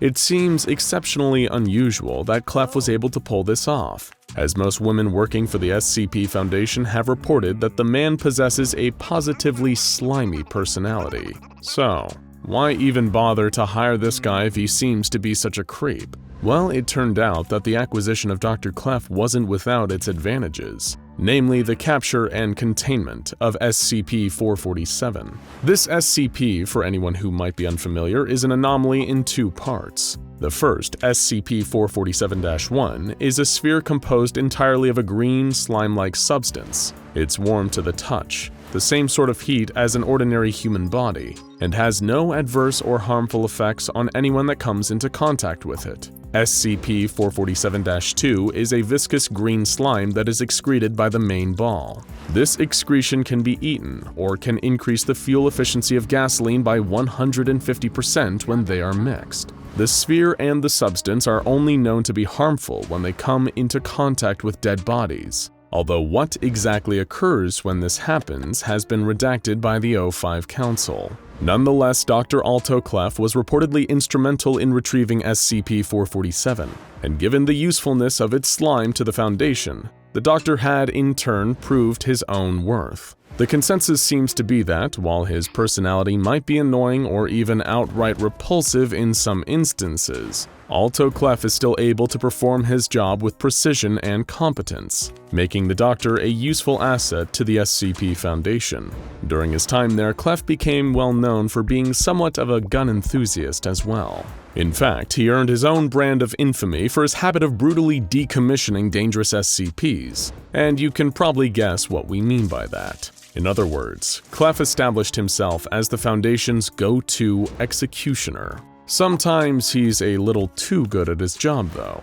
In one instance, Clef brought a chainsaw to work that he thought possessed supernatural properties. However, this happened to take place at the Foundation's annual costume party, causing the Doctor to think that a riot was taking place, thanks to personnel all being dressed as D-Class. Chainsaw in hand, Clef murdered half of his own research staff without a second thought. It also turned out that the chainsaw hadn't had any anomalous properties in the first place. That was an HR nightmare. Dr. Clef is renowned for having brutal efficiency, not shying away from causing the deaths of countless civilian lives during his decommissioning of anomalies. As long as he is able to kill or contain an SCP to further the course of science, or protect the majority of the civilian world, then Clef will view any possible deaths and collateral damage caused by his actions as acceptable losses. In short, he is a necessary evil.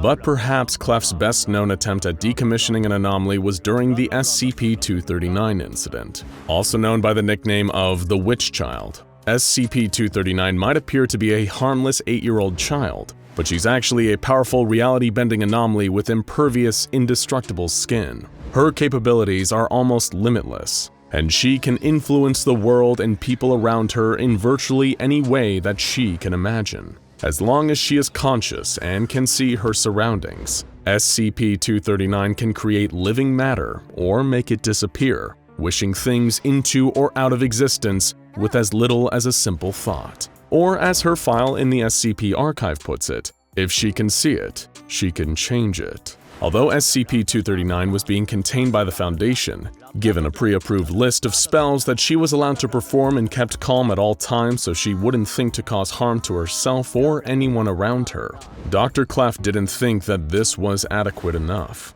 In a report, he claimed that the witch child's containment wasn't suitable and that she posed a major security risk to the SCP Foundation and its personnel. You see, given his time with the Global Occult Coalition, Dr. Clef had become somewhat of an expert in anomalies with the ability to reshape reality, making him particularly wary of SCP-239. It was his proposal that the Foundation should not overestimate its own ability to contain these reality benders, and that they should instead strike first. Dr. Clef's idea was simple. Use some form of sharp implement to kill SCP-239. Of course, given the witch child's impenetrable skin, this is a lot easier said than done.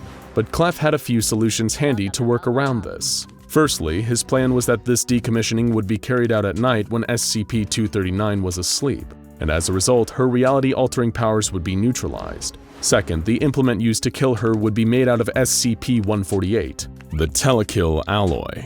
This anomaly is a metal that the Foundation keeps stored in blocks that has the unique property of being able to block telepathic and mimetic effects. Now that plan on its own might sound fine on paper. That is, if you're on board with murdering an 8-year-old SCP while she's asleep, you monster, but there were a number of risks for Clef to consider. SCP-239 could wake up during her termination and would then be able to resist being killed. But another far more complicated risk was that SCP-239 could wake up, perceive the person carrying out her termination as a friend, as someone who wouldn't harm her, and her abilities would then alter the world around her to make this the case, changing reality to match. To try and avoid this outcome, Dr. Clef volunteered himself as the one who would carry out the procedure. With his mysterious past, dealing with reality-changing anomalies as a member of the Global Occult Coalition, he overzealously thought he was the only man cut out for the job.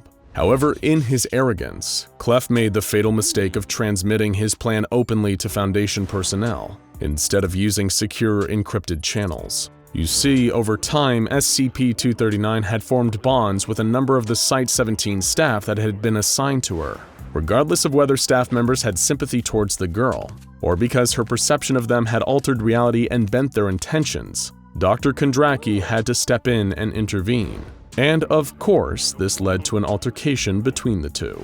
Thanks to Kondraki's efforts, Dr. Clef's proposed plan of decommissioning SCP-239, a defenseless, anomalous child, was thwarted. Even so, during the incident, Clef showed how remarkably and worryingly easy he found it to outwit the Foundation's defenses and security forces. Though he walked away from his attempted murder of SCP-239 with a few severe injuries, Clef's career wasn't impeded upon in the slightest. In fact, the O5 Council promoted him to the position of department head for the SCP Foundation's Division of Training and Development, thanks to his reputation for swift, relentless, and surgically precise methods of terminating SCPs. However, Dr. Clef's actions during the SCP-239 incident prompted some within the Foundation to take a closer look at his past. A tricky thing to do, especially seeing as Clef is known to be a liar and not someone to be trusted, and that this has been a long-time habit of his that is unlikely to change. However, there does exist a service record for a Global Occult Coalition operative who used to go by the codename of Ukulele. First recruited into the Coalition in 1981, Ukulele was reported to have killed a number of known threat entities, or KTEs, but these usually came with the result of heavy casualties, including the deaths of other GOC operatives. One Colonel Richard Adams is quoted in Ukulele's service record as saying, "Does anyone know who this guy is or where he came from? He's good at what he does, right, but every time I ask him about his past, I get a completely different answer." Eventually, after 99 confirmed kills of anomalous entities, the operative known as Ukulele expressed a desire to return from active service within the Coalition. This request was granted, and sometime later he resurfaced working for the SCP Foundation under a new name, Dr. Alto Clef. Naturally, Dr. Clef has never confirmed nor denied that he is in fact Ukulele, although his habit of playing the instrument does seem to imply that there is some sort of connection there. After all, that's not as strange as some of the other rumors floating around about our old friend Alto Clef. Some think he's an incarnation of the devil himself, or that he even married a goddess and had several children with her. Others claim Clef is the biological father of SCP-166, a girl with deer horns and the ability to make anything man-made corrode. Then again, you'd be better off coming up with your own answer than asking Dr. Clef about his past. He's hardly likely to give you a straight answer, providing he doesn't accidentally kill you on the spot. I made it? I actually made it? I'm still alive. By some miracle, or maybe by sheer luck, I made it to the end of my sentence. Over 3 months of the most horrific work I've ever had to do with no other alternative. But it's paid off, because any minute now, they'll be coming into the dorm to let me go. I can walk out of here with my head up. I can't wait to get out of these orange overalls that I've had to live in since I arrived. It seems like so much longer, in all honesty. The only way I've been able to keep track of how many days I've been stuck here is by putting tally marks on the wall next to my dormitory bed. 100. I've been a member of D-Class personnel for the SCP Foundation for the last 100 days. And here's how I survived. They didn't waste any time early on. I'll give the Foundation that. I'd barely been out of my sentencing hearing for a few days. Put on trial and convicted for a crime I didn't even commit. There had been a string of murders, and someone who had either been involved or was responsible laid the blame on me. But whoever they were, they had powerful friends. The cops were in on it, planting evidence to frame me and make me look like I was guilty when I was really innocent. That's what landed me in prison, serving a sentence of 25 years to life behind bars. And it was during my first week of incarceration that he showed up. The recruitment specialist. A clean-cut, blunt Agent Smith type came to visit me. I hadn't even been in prison long enough to have visitor privileges, but the shady agent seemed to know which strings to pull in order to ask me an important question. What would you do to get out of here? He'd said. To which my answer was, anything. That was my first mistake. Immediately the next day I received a letter detailing more about what exactly Agent Smith was offering. It was folded and hidden in the spine of a book that a guard handed me during reading hour. Unfolding the message, it all felt like an old-school covert spy tactic. To Mr. Emil Karker, the letter read. We understand that you've recently received a criminal conviction. There are 2 options currently before you, as detailed below. 1, you can serve out the remainder of your sentence in prison. Or 2, you can be released into the care of our organization. While with us, you will be helping to further scientific advancements through hard work. We have devised a system that allows convicts such as yourself to perform a vital role within our organization, in a return for a reduction in their prison sentences. We have no interest in or intention of determining any guilt for the crimes for which you are currently convicted. We merely seek to present this opportunity for you. We ask that you destroy this letter once you have finished reading. Should you be interested in our offer, then please recite the phrase, "It's a yes," to a prison guard with the badge number 47890. Naturally, as cryptic an offer like that was, I didn't need much time to mull it over. I was trapped in prison for something I didn't do, with no way to appeal for my freedom or prove my innocence. So, taking up a mysterious job opportunity from a shadowy group seemed like a much better alternative at the time. After all, I could either work off my sentence through employment or rot away in a cell for the next 2.5 decades at minimum. All I had to do next was find the right guard. I tried not to make it obvious that I was eyeing every prison guard's badge number as they stood around, keeping a close eye on me and the other inmates. But it was while I was out in the yard that I saw him, number 47890. I'd gone to bed with a knot in my stomach. Hours earlier, I had done exactly as the letter said and approached the guard, making sure I was close enough for him to hear me, but trying to make it clear that I wasn't looking to start any trouble either. It's a yes, I told him. In response, 47890 had furrowed his brow and scrunched his mustache, seemingly in disgust. Back up, inmate, he commanded sharply. I backed away with my hands raised, confused as to what just happened. I spent the entire rest of the day thinking about it. Maybe the note had been a prank, some kind of initiation, seeing as I was the newest prisoner. But that didn't explain the agent who had shown up before. What was going on? The questions that were spinning around in my head eventually wore me out. And while I slept, that's when someone put a bag over my head, drugged me, and snuck me out of prison.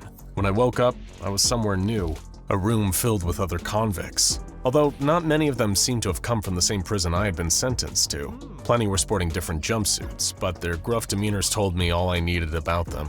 I was surrounded by a more violent breed of criminal, some of the worst of the absolute worst. The atmosphere in this pen, full of murderers and monsters, was so tense that it felt like the slightest accidental bump could explode into a full-blown fight. Suddenly, a hatch in the ceiling opened, and a pile of clothing came thumping down from above. It was a massive orange, enough matching overalls for every inmate in the room. Of course, I held back from the initial clamor some of the others made, grabbing their new prison garb, snatching orange overalls from each other and arguing.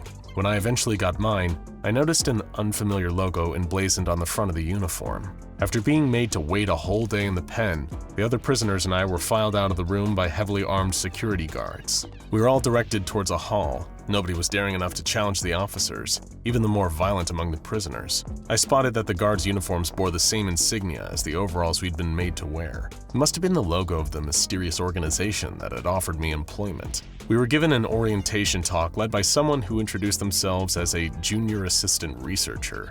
They explained that our current location was highly classified, as was the true identity of the group that had arranged for us to be released.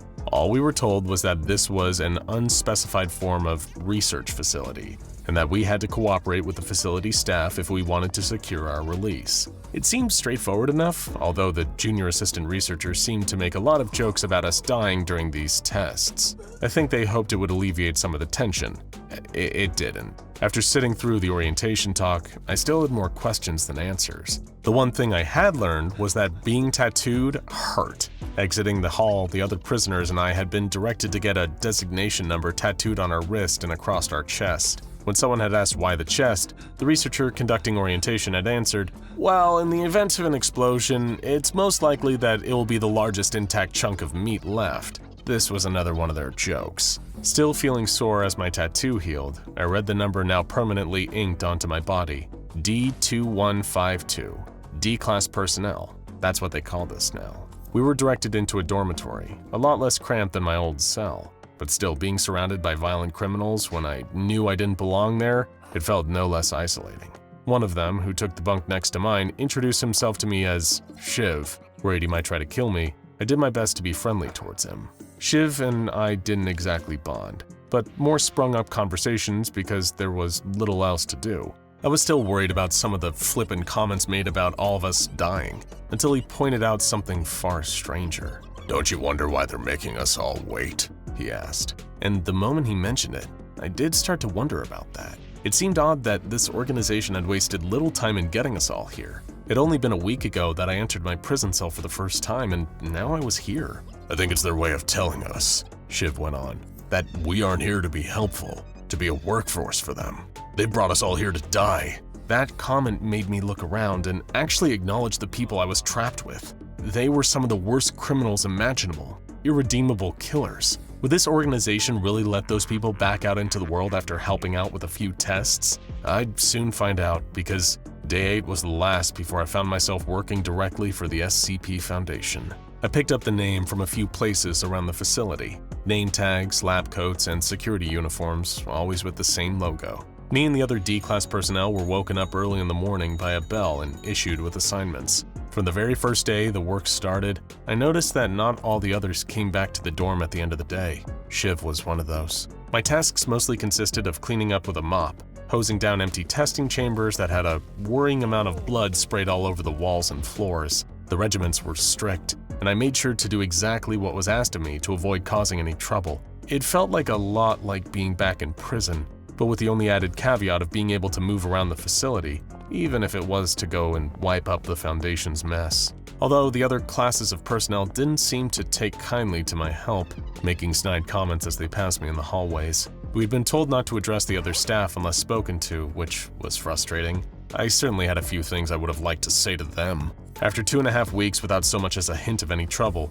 I was given my first testing assignment that wasn't just cleaning up. You would think that would be exciting, but having seen some of the carnage left behind after other tests, I was anything but eager to take part. Luckily for me, and pretty surprisingly, my first test was pretty straightforward. I was shown to a room containing a white bowl decorated with light blue flowers that researchers referred to as SCP-348. I received a nasty splinter from my mop's handle the day before, and was instructed to sit down and eat from the bowl, which was filled with soup. Naturally, I eagerly ate it, despite how bitter it tasted. It was better than the food from the D-class canteen at least. But when I finished, I noticed a message had appeared at the bottom of SCP-348. It read, "I don't believe you were framed. Goodbye, son." After that, it was as if the floodgates had been opened, and every day I was asked to do another test with a new SCP. Most were harmless anomalous creatures or objects, like one of the bigger experiments I was involved in, which focused on SCP-999,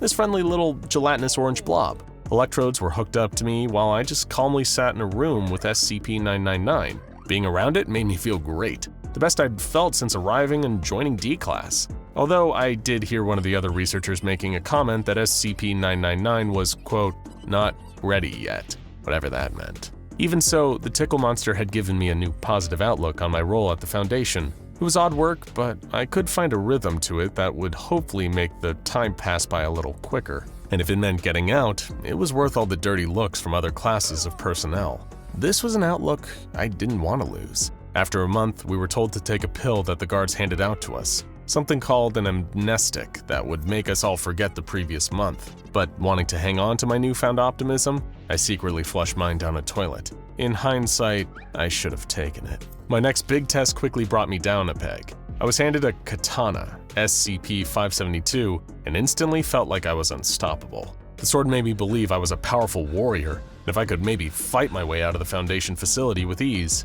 Unfortunately, the moment I tried to use it didn't lead to freedom. I had an accident, broke my arm, and suffered a series of internal fractures, all while the research team mocked me. Embarrassed, I felt like a total laughingstock. Things only got worse from there. I'd barely set foot outside of the infirmary before a different team of personnel told me I was going to be assisting them with an important task. They dragged me to an old wooden door after briefly explaining what was going on, although I struggled to keep up. Beyond the door, which they called SCP-2317, was a vast salt plain. Following their instructions, I acted as an assistant to the rest of the team as they performed a strange ritual. I had to scatter a mix of holy water and chicken blood around a circle of 7 stone pillars, then recite, "Blood for the old gods, water for the new king." It was an unusual practice, to say the least, but apparently I was helping keep a powerful, vengeful demigod imprisoned. That did little to soften the news that I heard when we returned through SCP-2317. When I was gone, one of the Foundation's security team had been infected by something known as SCP-2193. A phenomenon that makes people believe that every month a large group of D-Class are to be terminated. When I heard, I actually considered taking my amnestic for this month to forget just how many had been killed. It had been a whole 2 months since I had actively started work as part of D-Class personnel, and there weren't many of my fellow prisoners left. I was sent for a mandatory psychological evaluation. The Foundation wanted to know if I would still be able to perform tests for them. I doubted it came from a place of actual concern. It's not like they cared all that much if the things I had seen were taking a toll on me. Sitting across from a researcher performing my evaluation, I did my best impression of a normal person. I had to pretend like none of it was getting to me, all the horrors and the close brush I'd almost had with death by monthly termination. I wouldn't have lied about it normally, but I'd been told I had a month left before I was due to be released. Apparently not many D-Class made it that far, given the dangerous nature of testing. All I could think about was how good it would feel to eat real food again. I started to daydream about getting a cheeseburger on my first day out. Almost instantly, my hopes of freedom were dashed the very next day.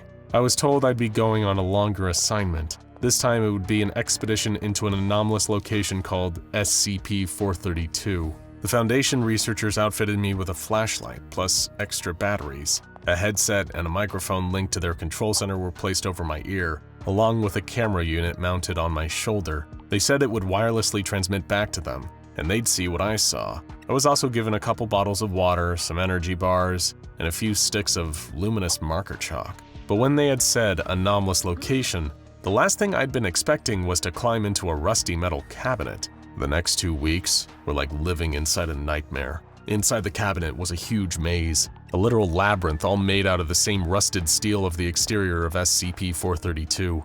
It was so dark even with the use of my flashlight and the few light bulbs affixed to some of the walls within the cabinet maze. Before long, I ended up losing my bearings and lost with no way out. But being trapped in the maze and the dark wasn't even the worst part. There was something else in the labyrinth, some kind of creature lurking through the metal corridors. My flashlight eventually ran out of power, so I never actually saw it, but every time I tried to sleep, I just lay awake listening to its growls. I couldn't help but think what kind of horrible thing was out there and might be looming over me in the dark. Even when I opened my eyes, I still wouldn't get to see it. Eventually, another D-Class was sent into SCP-432. By some miracle, he was able to not only find me, but guide me back to the entrance of the cabinet maze. The moment I was free, I yelled at the research team, demanding they let me go. I didn't just mean let out of SCP-432. I meant free from D-Class, from the Foundation, from all of it. I was sent for another psyche evaluation and deemed to be fine, just suffering from heightened stress. When they had asked me if I'd been taking my amnestics, I lied and I told them yes.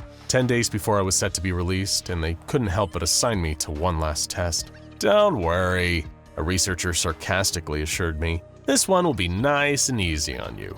You'll just have to jump into a paddling pool.